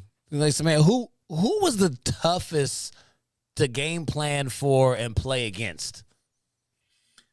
For us as a team was probably Belichick, like everybody else. I knew it. I was like, I know this is what he's going to say. I just knew it. Hey, man, Belichick came here. We went to the NFC Championship in 2010 and promptly put 49 points or something on us, and we didn't do anything. In our stadium, in the snow, and they were out here like it had never, like it wasn't even snowing. And so Belichick is a monster, man. I remember that game. He had Brady there too. So you pair Brady and Belichick, and they destroyed the league for a while. Yeah, and in 2010, Moss was there too. Were you playing both sides of the ball then? Well, throughout my career, I played both sides of the ball, but mostly when I was here with Chicago, only my rookie year is when I played defense. Now, occasionally when we got down to very low numbers on the defensive side of the ball in a game time situation, and hey, Rashid, go out there and, we don't have anybody else. Everybody's hurt. Go play corner. Shoot, I have a funny story about that when I was in Detroit. That happened in Detroit. Share it, man. Man, we were playing in 2011. The 1 year I was in Detroit. We ended up playing Green Bay. I forget which game it was, but later in the season, we're playing Green Bay in Detroit, and all the defensive backs went down. And they're like, and I'm like, yo, coach, I'll play. If everybody else goes down, like, I'm here. I'm ready. Right. Anyway, so I think I said it to Schwartz. And lo and behold, they like, you got to go in. And I get into the huddle, and they call the defense, and it's pretty much, man. I ain't played corner since about 2005. This was 2011. So I hadn't played corner in a long time. And we break the huddle, and I see Greg Jennings walking my way. They put you on him? Hey, bro. I see Greg Jennings walking my way, and I look back at the other dudes like, yo, we got to switch this. Like, I'm going to the left. Like, we got to switch. Back. And I promise you, they all ignored me with the other goddamn way. Right? I'm thinking to myself, like, I'm standing lined up. I'm in man coverage press. All I know is press right now. Oh, God. Greg Jennings and me. And I'm thinking to myself, as soon as Aaron Rodgers, I looked dead in Aaron Rodgers' eyes. I promise you, I thought he looked right into mine. He did. Like, and I'm thinking to myself, like, if he sees my number too heavy to be out here at corner. Right. I'm wearing number 82, right? At the corner. At corner, and I'm in the slot. right? I'm nickel. I'm not outside. All he got to do is just turn and look at you. This man got a two-way go on me, right? He can't release it. He ain't got to release inside. He ain't got to release outside. He can go wherever the hell he want, and it's Greg Jennings. Right. And that's Aaron Rodgers. And, you know, I do my part. I do a decent job. I'm on Greg, and then Aaron starts to scramble a little bit, but he looks the other way because Greg ends up beating me on the scramble, and I'm like, oh, shit. But he looked the other way. Thank God. Oh. And, so that was one of my more exciting but terrifying moments in the NFL. Yeah. That's a great story, Rashid. That's amazing, back brother. there, you got a Hall of Fame quarterback, top flight wide receivers. Like, man, I ain't done this in 6 years. Like, please don't come this way. Man, and this is when Greg was on his game. Right. Like, he was on his game. Greg bro. Jennings, Jordy Nelson days, if I'm correct. Oh, yeah. James Jones. Yeah. Man, he'll looked at you and winked like, man, it's about to be a discount double check. I see you over there, buddy. Yeah, man. And look, when Discount I actually, double after move. the game, I looked at him. I was like, bro, I could have sworn when you looked at me, you were coming my way. And he was like, man, if I had noticed it was you, I would have thrown it your way. You should have never said anything, bro. Hey, got away with it. That's awesome. All right, Oh, man. So check it out, man. We're going to play a little game of who you got. I'm going to give you two players, different positions, almost all positions that you played. Let us know who you're rolling with. We're going to put you on the spot a little bit. Let's go. Let's go. We'll start off with punt return specialist. No, you played with one of them. Devin Hester, man. Deion Sanders. My man. Let's Don't even go. play, man. you taking Devin over Deion? Look at the jersey behind Don't him, bro. even play, bro. If we were talking corner, of course I'm taking Deion. But Yeah. we're talking punt return, kick return. Well, no, that's unfair. Don't even- That's we were punt return. Punt return, Devin. I'm taking Devin. Yeah. 100%. All right, not mad at that. All right, wide receiver, Rice or Moss? Ooh, I'm taking Moss. Absolutely, my guy. I'm taking Moss all day. I feel you there, Taking man. Moss. No disrespect to Jerry. Right. I grew up watching Jerry. I watched a whole lot of film on Jerry. Stole some of his drills to get ready for my own career. Right. That being said, just the sheer mismatch, right? Yeah. Like, they got to double team and triple team him on the other side Right. because of his size and his speed alone. Right. So that's why. I'm not saying that Jerry ain't the GOAT. Jerry is the GOAT. Moss is just the most unguardable receiver we've ever seen play in the game. I mean, you know, we're talking about Calvin, Moss, not talking about Calvin now, but in that same class. So I totally agree with you there. Randy Moss as well.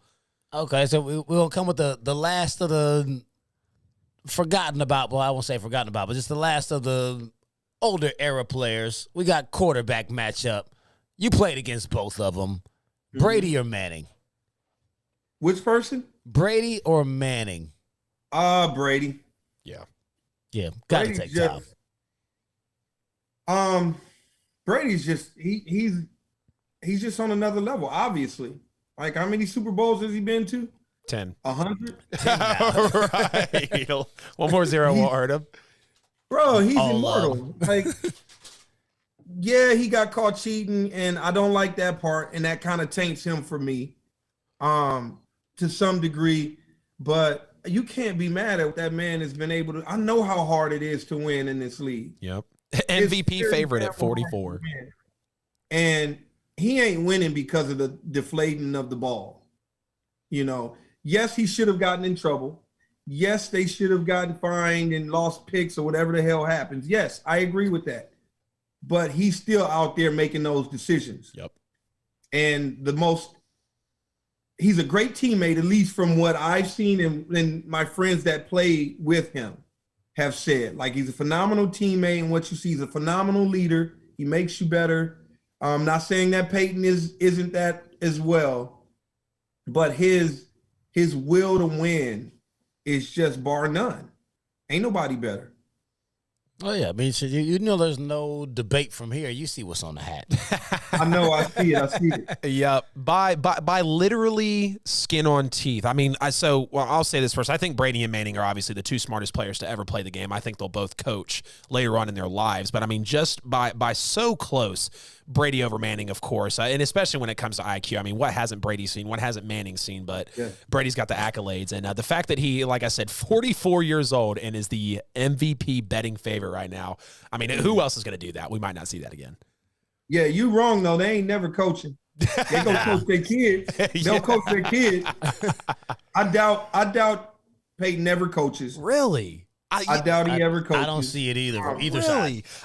It's just a love for Peyton for me. Maybe like I said, general manager. Yeah. Maybe like management, a Lynch kind of. like Elway. Yeah. But I doubt he ever coaches. Brady, I doubt he ever coaches as well. At least while his kids are, he may coach his kids. Right. He may coach his kids, but I don't know him personally. I just don't get that vibe from him. Yeah, definitely all about the family after you retire. Feel that. All right, now I'm going to hit you with some current players. Make this thing a little bit more interesting. DBs, Trayvon Diggs or J.C. Jackson? Diggs. You can't say nobody else of young players right now. It's hard to say because he's able to. Second year. He's picking so many balls, right? Like he's doing so many great things at a young age. J.C. Jackson's a great player too, but at corner to have what has he got 9 picks? Yep. Yeah. I don't know how many. How many does J.C. have though? J.C. 7. could be close. So he's got 7. I mean, He's second. close. They were tied until last week. They're close, but and JC is, I can't remember, is he a rookie or a second-year player? Who did I say, Trayvon or JC? JC. I think it's either year 3 or 4. Yeah. Yeah, so the reason I give it to Trayvon is it Trayvon or Trayvon? Yeah, Trayvon. Trayvon. Because he's a rookie. And he's doing year the 2. things He's that year 2. he's doing. Oh, year 2, sorry. Yeah. Year 2. And he's doing the things that he's doing. I just think to be able to understand the game the way he understands the game right now and do the things athletically that he's doing at such a young age, he can only go up from here. If that being said, there's always a caveat, right? Because sometimes when people get paid, they become different people. Yeah. You know what I mean? So, and as the time goes on, they lose commitment. If he continues to do with all the things that he's always done, the sky's the limit for him. The fact that he's making the fact that he's making Diggs Island in year 2 is ridiculous. I mean, I've said it. I think the top 2 hardest positions to play in the NFL, quarterback and corner. You're literally playing with your back to the action constantly. And the fact that in his second year, he's arguably the best corner in the NFL. Like you said, who else can you take with that young, the way they're playing right now? So totally agree with you, Rashid. Yeah, I mean, I like my guy JC, but I can't argue against Trayvon. He's Defensive Player of the Year right now. No question. Yeah. I mean, I wouldn't say no question. there is that guy in Cleveland right now. Oh, MG? Garrett is like, he's scratching on the sack record. Yep. How many sacks does he have? Yeah, that's about to be my question. I mean, last I checked, he had like 14 and a half. Yo, what are y'all drinking there, man? I see y'all got alcohol. Y'all didn't even invite me to the party. It's a little proper 12. Proper 12, my friend. Man. Proper 12? Little Conor McGregor. Yes, sir. Oh, yeah, okay. Hey. Hopefully he's paying y'all. Cheers to you, Rashid, for being on the show, brother. He owed me. That's what it is. Right. Okay, all right. Well, I'm going to go get a drink, too. I'll be right back. I'm going to go over here grab myself. My man. He said, hold on, let me do it right. I'm going to take y'all with me. Y'all going to let y'all travel in my basement, but I'm gonna get a drink while we keep talking here. The basement look real. Like this done turned from petty sports to MTV Cribs with Rashid. Oh yeah, I'll show you. I used to dream about this here now. I love to hear that, Kobe. bro. Kobe. I'm from LA, so that's my guy. It's autographed too. Hold on. Oh yeah, it's autographed. Yes, sir. Oh, that's what's up. And if you had been on earlier, 824, we always do the Kobe break. We take a jump shot. We gotta pay tribute to him every single Wednesday night at 824. We rock with Kobe around here. Yeah, Kobe, my dude. Like I love, and I had a chance to meet Kobe too, but I was a chicken. I should have said something. Yeah. After we went to the Super Bowl, in 06, and we were at the same event. Okay. Toast to you all. Toast, brother. I'm a chicken. Yes, I don't want to be one of those dudes. So I kicked out. Is that I'm going to take a wild guess off the label because my eyes are bad. Is that a Leinenkugel Summer Shandy that you're drinking? Yes. Damn. I drank that way too much years back to not know that damn label. Deal. So it's a great beer though. To me, dude, literally tastes like Sprite. I mean, it is so smooth. You don't even know that you're drinking a beer. Myles Garrett does have 14 sacks, by the way. Yeah, absolutely going insane. He was my defensive player of the year pick, so I had to follow that. If he ends up, shoot, he could chase 20. Yeah. I mean, 20 is even 21. It's right there. How many games they got left? And they got an extra game too. Yeah, they do. So they're 6-6. They got 5 more games. Yep. Yeah, 5 more games. He can get it. Games. So yeah, he 1.5 sacks each game. That'll put him, I think, at 21. It's close between Myles and Trayvon. Either of them can get it, but I'm sticking with my pick. Respect it, bro. I would take Myles Garrett for defensive player if he got to 20 or above. People can throw away from Trayvon Diggs. What you can't do is not get sacked by Myles Garrett. Yeah.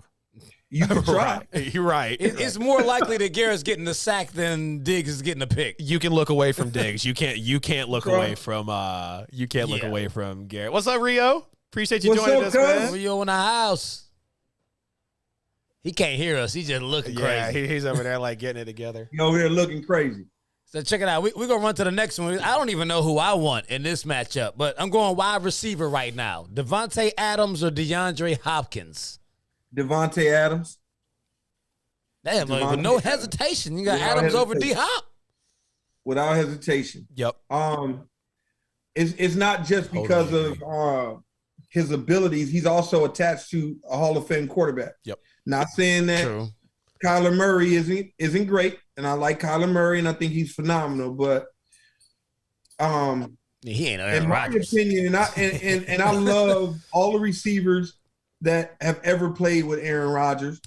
They've all been, they've all been great players. But in my opinion, Devontae is probably the only one that makes Aaron better. Yeah. Now think about that. Okay. Yeah, I mean, he does. Like, I ain't never seen him target nobody that much. I mean, even he had like 21 targets one game. And Aaron would admit to that. Even when he was going to Jordy every play, he did not target him the way he does Devontae. Here's why I also take Devontae over DeAndre with no hesitation, like Rashid said. So, I mean, they're really comparable, hands. Yeah. Devontae's probably a little quicker, but to me, I look at touchdowns. Devontae loves getting in the end zone. Not that D-Hop doesn't, but Devontae's clearly that dude. Physicality more than anything, and the fact that he's just bigger than DeAndre Hopkins all the way around. I mean, Devontae plays very big for his position, and I think that gives him a huge advantage. I don't know if I already said it. I don't think I did, but route running as well. Devontae's the best route runner in the NFL. I don't think there's any question about that. You could probably talk about it. I don't know. There's argument there. Who do you think would compete? Stephon Diggs. When it comes to route running, there are very few that are better than Stephon Diggs. Now, I will agree that Keenan Allen's a beast too, but I would agree that that he's quicker, but he's also faster. Right? He's got a better first step. Yep. And he's faster. I wouldn't agree with the physical side because D-Hop, I don't give a damn if you got 2 people on his back and his neck. D-Hop gonna catch the rock. If it touches him, D-Hop gonna catch it. I will give D-Hop the hands. Yep. Because I think D-Hop got the best hands I've ever damn seen. Yeah. And I've seen some really, really, really players, and I've played with some guys with some phenomenal hands. But D-Hop, hit the ball, all it gotta be is coming at him. Yep. Like if he could get one of them long ass fingers on it, he gonna get that damn thing. Hey, you see Kyler Murray smiling before draped on his back, and you could be doing anything. So physicality wise, and he gonna fight you. Yeah. I mean, for you to say ever, that's major, ain't you? You played with Megatron too, right? Yeah, he got better hands than Megatron, and I love Megatron. Wow. And I think Megatron is the best receiver that I've ever played with. Wow. By far. Phenomenal. I would take Megatron over both of them just because he's a physical matchup. Just for the same reason I would take Moss. Yeah. How the hell do you stop him? Right. He requires no 2 to 3 bodies for that. There's no defense for that at all. Nah. I don't care who you got. You could put the best corner in the league on that man. You know what I mean? I'm going to take my chance. I played one, man, Megatron had 10 touchdowns in 5 games in 2011. And I saw it in person. It was so crazy that they started bicing him like he was a goddamn gunner in the game. Like, how do you just like forget it? I don't care. The box is gonna be lacking one. I don't care. We're gonna put everybody else 1-on-1. I'ma vice this dude because I know if I don't vice this dude, he gonna catch this pass. Yep. Okay. And I can't even say that about Moss, to be honest with you. I couldn't say that about Moss because, if you got your hands on Moss, he just wasn't as physically imposing as Megatron. Megatron is a damn cheat code. Ooh, he's that guy that you build on all your video games. Yeah. The 6'5", 235-pound, no body fat, 4-3 running receiver. Megatron is just a monster. Yeah. I'm gonna give you an audible on our who you got, just because you said that, and I thought about who you played with at the time, and I feel like you're gonna be loyal, but the other guy played where you from. Matt Stafford or Jared Goff? Matt Stafford. He's not better than him. He's not better than Jared Goff? They're like the same. No. Neither one of them. Matt Stafford is not as good as y'all say he is, and Jared Goff ain't as bad as y'all say he is. Fees, I'll back you up. Here's exactly. I don't agree that Jared Goff is a bad player. I don't agree with that. No. So I agree with you there. Jared Goff is Matt Ryan. It has to be set up perfectly for him in order to succeed. Yes. Here's why Stafford and Goff, in my opinion, I really agree with Fees on this, aren't any different. Stafford in Detroit was a major stat pattern. That's what he's doing in Los Angeles right now. Stafford in Detroit had no run game, and all the pressure was on him. That's exactly what's happening in Los Angeles right now. And again, what we've always said about Stafford, I've never doubted that the guy's talented. Fees and I see eye to eye on this. Mm-hmm. He consistently shrinks in big spots. He did it consistently in Detroit. I don't care who he played with. I don't care if he threw for 5,000 yards and had all those touchdowns in that one season. He's doing the same thing in Los Angeles right now. And I've said it we've sat on here on the show time and time again. Los Angeles will live and die by Matthew Stafford, and they will be held back by him. I mean, again, Stafford's uber talented. It was a great eye candy trade. I mean, everybody was hooping and hollering about it, but like you can even go to the rush yards per game that Detroit was doing in their years with Stafford, and just look at the 1 year with Matthew Stafford in Los Angeles. They are damn near the same numbers. He has all the pressure on him because he has no run game, and that's why we double down on that take. I agree. I understand what some of the things you're saying. I understand that. Yeah. And I get it. I get your point of view. I disagree with the talent level. I just think that Stafford, when you look at the throws he's capable of making, the throws that he makes, right, the angle he throws it at, the velocity he puts on it, the touch he puts on it, right, the ability, like intelligence-wise. Oh, there's no doubt he's talented. Decision-making, I just think he's on another level, just a step above. I'm also not going to say a whole lot, but I also want to say that I think there's a major, do I want to say a misnomer in the NFL that a lot of fans and a lot of coaches, especially nowadays, believe that I just don't think it's true. And I could be wrong. These people are much smarter than me, I guess, and they live this lot more than I do. And some of these coaches have forgotten more about football than I know. That being said, I want to say that most coaches these days think that they need a quarterback that can throw the ball 50 times a game, and they want to throw the ball 50 times a game in order to be a Super Bowl champion. And I just don't think history proves that to be true. No. Maybe recent history or whatnot. But you look at even Tom Brady's teams. Tom Brady will run the ball 72 fucking times if that's what it takes to win. You look at every team that he ever, like, yes, Tom, there's only a few players in the NFL now and ever that can throw the ball consistently 50 times a game and win games for you day in and day out. They're not you can count them on one hand. It's probably one player, like Pat. You know what I mean? Like, they're not a whole lot. Peyton Manning, I would say, could do it potentially, but maybe not be able to win you championships because he's only able. I think he won 2. Yeah. Yep. Right. And the reason he won those 2, they had good defenses at the time. Yep.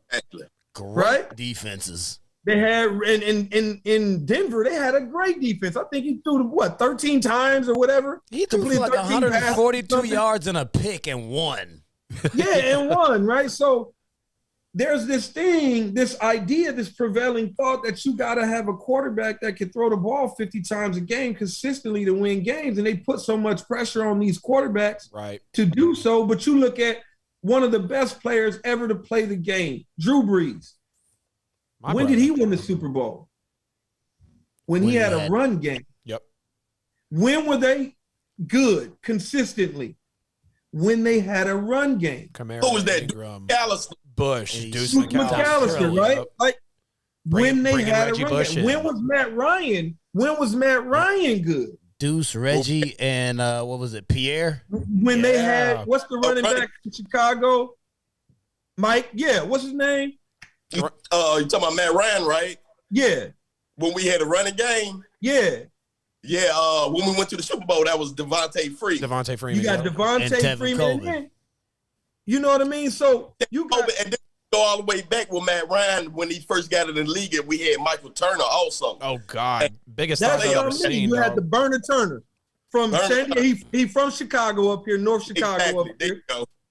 You had the Burner Turner, right? Like, when you think about all of these quarterbacks in the league, there are very few that can throw the ball 50 times a game and win consistently. You look at Justin Herbert now, right? They're putting so much pressure on him to throw the ball all the time because last year he showed the ability to throw the ball. Now they want to run everything through him. Yep. And what's happening? They're having a tougher time, right? Yeah. He's having a tougher time. He's throwing more interceptions. Now, some people are going to say it's the sophomore slump. No, you put too much pressure on him and you're not giving him a chance. It's hard for Austin Eckler to stay healthy out there, too. Oh, yeah. Yeah, you got Austin Eckler. You got to keep your running backs healthy. You look at Russell Wilson. Yep. And he's one of those guys that I think you can win with throwing the ball. He can win. He can go out and win a game for you throwing the ball 50 times, but he can't do it day in and day out. He could probably do you 1 or 2 or 3 games, right? But he holds the ball too long. Yeah. If Russ would take an underneath pass every now and then he could do it. That's probably a function of the system, though, too. You look at it's time for Pete to go. What's happening with KC right now, and Patrick Mahomes and them? Pat's looking like Texas Tech Pat because they think deep to short. Yep. They think deep to short. They don't think first down equals touchdown. Right. Nope. They don't think wear him down, catch him over the top. We gonna stretch you guys out, and they are showing in my opinion, a reluctance to adjust to what teams are doing to them, and teams are saying, "Hey, we're not gonna let you do that." And offensive coordinators and some quarterback, they get stuck in that mode where they think they gotta throw that ball down the field, and they end up losing games that they should win because they can't take it slow. They like ADD like me. Squirrel. Facts. I'm there. I'm there with you, brother. So check this out. We got about 15 minutes left. We gonna hit you with this one more quick hitter, and then we got to run through the picks for this week coming up on week 14. So we gonna see who you got. We just gonna run through them real quick. But before we do that, Super Bowl 56 in LA, SoFi Stadium. Rashid Davis, who you got? Who's playing in that? At this current moment, it's a hard pick to say. I would say you got to go with the Super Bowl champs, right? They just know how to win. Right. Uh-huh. No pushback there. That's the NFC, right? AFC. Yep. It's hard to say in the AFC right now, man, because everybody seems to just be getting by. Mm-hmm. They play well, and then they play poorly. You know what I mean?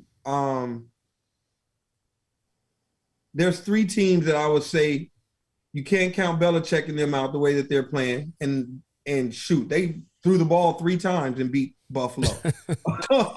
So their defense is playing well, special teams is playing well.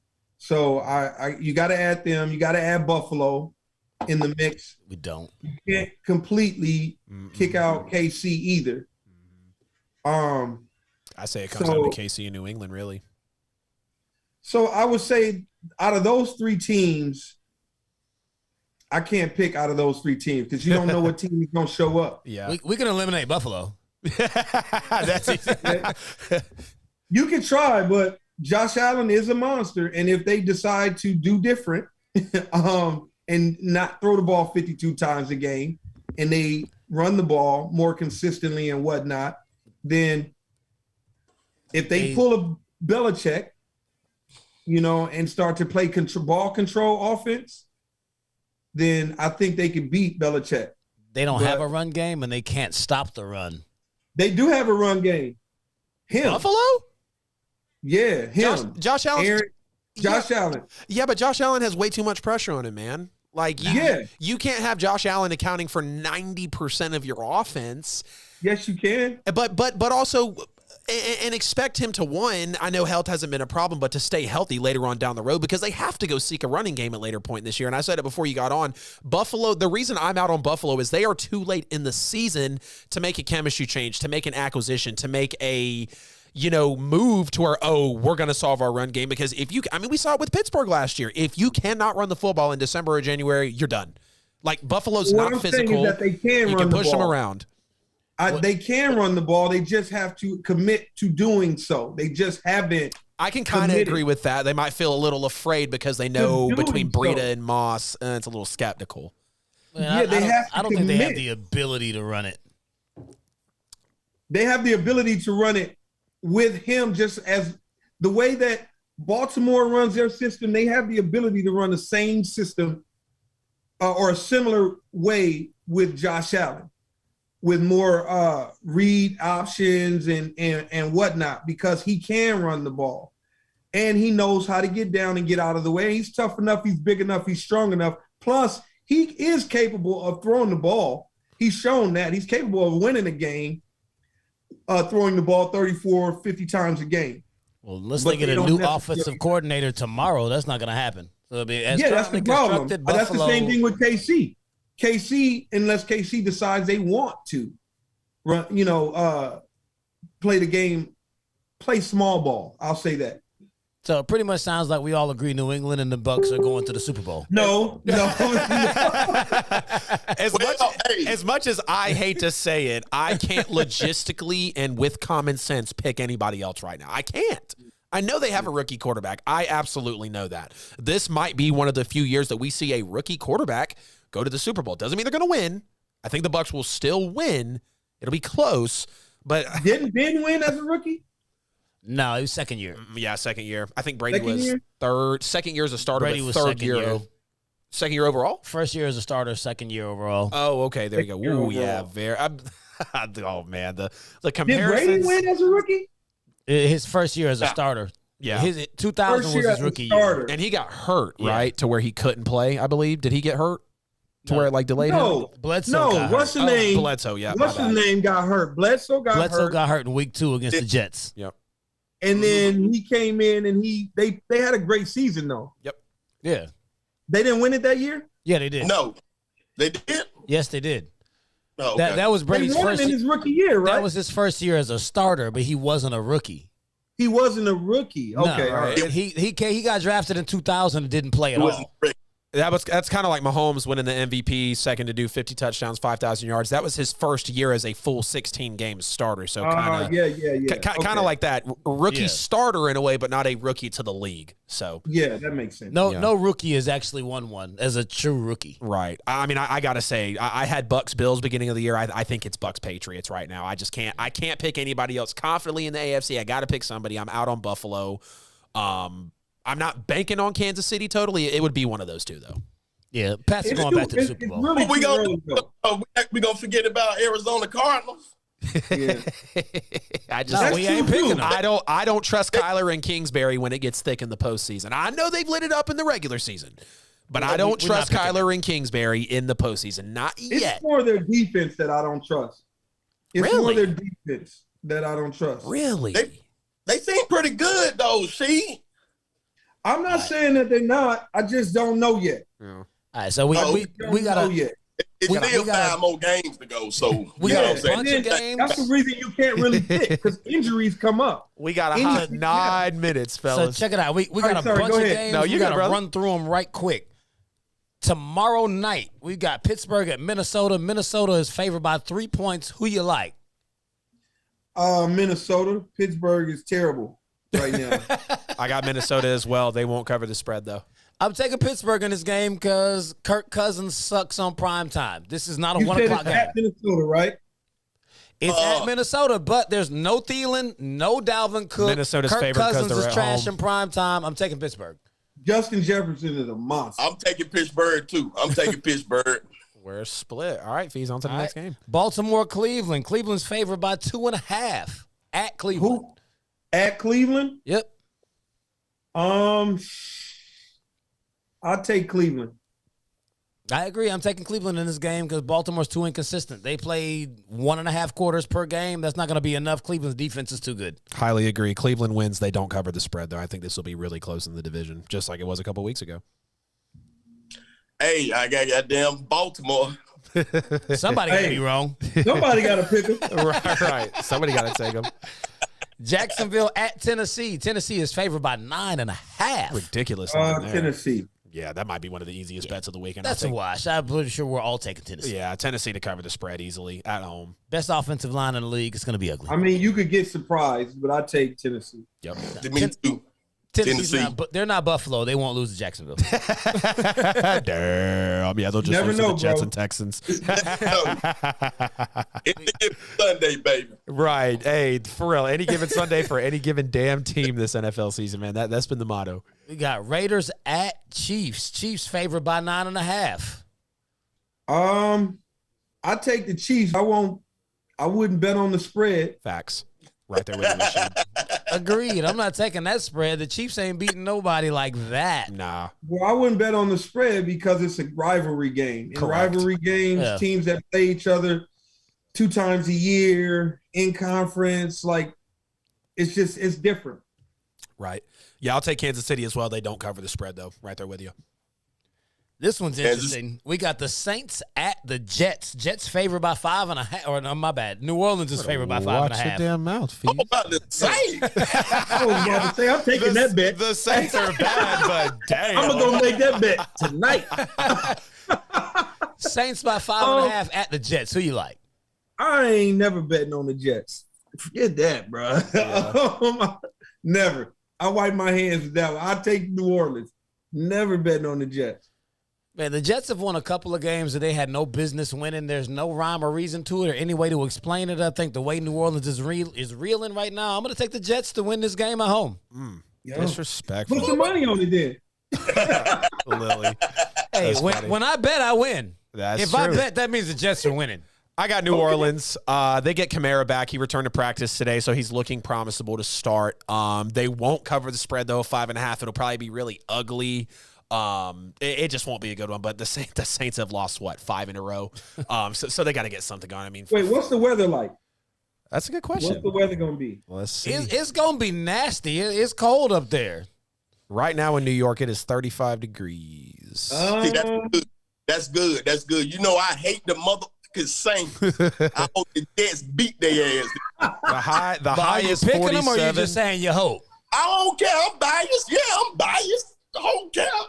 Okay, I will stick with the Saints, even though the weather's going to be ugly. Thank you, Rashid. Appreciate you, brother. And I'm taking the Jets. We got Dallas at the Washington football team. Crazy division rivalry. Dallas is favored by 4 points. Ooh. I'm going to take Washington. Washington is surprising people right now.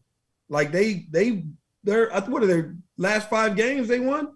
Something like that? I don't think they're on 5 games. I think maybe 4. 4. Yeah, Washington's won 4. 4 or 5 games. They're kind of hot right now.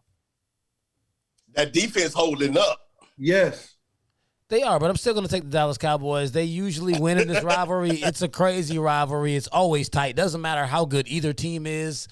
Washington is playing better football than Dallas right now, but I think Dallas actually figures it out. Dak has a big game. Cowboys win. Yeah, I got the They Cowboys got to winning. figure out their running game. That's the problem. Cowboys got to get healthy. I think Dallas wins. They don't cover the spread, though, like Fee said. Crazy rivalry game. They're in the division, and Washington's hot. Dallas isn't right now. I hate the Cowboys, but I think Dak Prescott going to go out there slanging, man. Y'all hate everybody because everybody beats the Falcons. Dan, we always I wasn't even talking about your New England Patriots because I got them going to the Super Bowl. We go move on to your Falcons. They play at Carolina and Cam Newton. The Panthers, we got that. The Panthers are favored by 3. We got that. Yeah, I'll take Atlanta. I don't trust Cam and I mean, I don't trust Cam or Matt Ryan or anybody associated with either team. I'm going to take the Carolina Panthers to win the game at home. This is a tough pick, but I'll go with what I had down. I'll take Carolina at home. I think they'll cover the spread as well. I just hey, that game is a mess, ain't it? Boy, that shit hard to choose from. Yeah, I mean, they ain't gonna cover. Right. Well, I think Carolina covers. but Carolina's only favored by 3 because they're at home, so it's really a pick. It's a pick 'em. Yeah, really. You get 3 points for being home. Yep. Oh my God. Whoever got the ball last. Yep. Take the money line. All right, there you go. So we only got a couple of minutes, and we got 7 games. We're going to run through them right All quick. right, let's go. Seattle at Houston. Seattle favored by 7.5. I'll take Seattle. Yeah, I'm taking Seattle, too. Seattle as well. I think they cover the spread. Seattle. All right, Detroit at Denver. Denver favored by 8. I'm taking Denver easy. Denver. They ain't even saying that. They take consecutive win. You got Denver? I'll take Denver. He got Detroit. You crazy, man. Denver wins. They cover the spread of 8 easily. Detroit comes back down from the little 15 minutes of fame. He wants to be Rio Bayless. It's all good. he got to go there. We got the Giants at the Chargers. Chargers favored by 10.5. Woo! Chargers, but I don't know if they cover though. Yeah.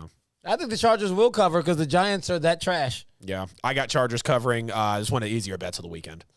Hey, here's a good one right here. We got San Francisco at Cincinnati. Bengals favored by 1 at home. Ridiculous. Cincinnati. I think they blow them out. The sometimey Cincinnati Bengals will lose to a healthy San Francisco team. The 49ers will win. 49ers going across the country? They need it more than Cincinnati. Yeah, especially in the NFC No, West. you don't. Nobody needs it more except for Detroit. Cincinnati, the whole city need this, bro. Get out of here. Jimmy G. I trust him more than Burrow. I got Cincinnati. They'll cover the spread only because it's 1, though. I mean, it's really hard not to. So, yeah, Cincinnati here. Close one, though. Really close one. We got Buffalo at Tampa. Bucks favored by 3. I'm going to be a contrarian. I'm going to go with Buffalo. Oh, man, stop. Tampa Bay's going to win this game. Leonard Fournette's going to run the ball 100 times. It's going to look just like that nasty Monday night game. Tampa. I'm going to be a contrarian. I'm going to go there. That's my upset of the week. Heard on that. Respect. Rhea, who you got? I'm going to be biased and say Buffalo. I'll take Tampa. Tampa wins. Tampa covers. They're clearly the better team. Brady might have a heyday on this defense, to be honest with you, along with Lenny Fortuttis.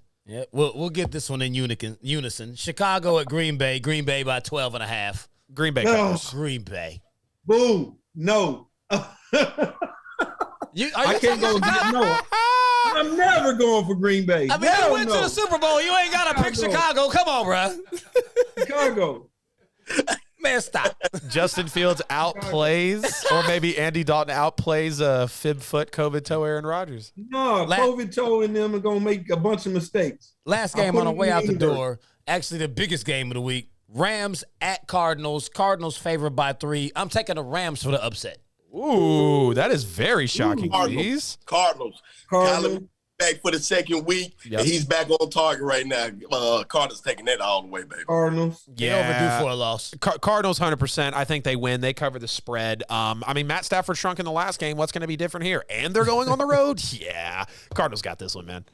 All right, y'all. We all ready to hit the 10 o'clock. We're at the top of the hour, man. Hey, we appreciate you, Rashid, for coming on. My man Rio for making us get famous picks. Appreciate you, Rio. Appreciate y'all having me. Yes, sir. Man, Rashid, Adam it was a doing pleasure. his thing. It's your boy Fax. Hey, we love y'all every week. Tune in Wednesday night, Subscribe. 8 to 10 p.m. Follow. Eastern.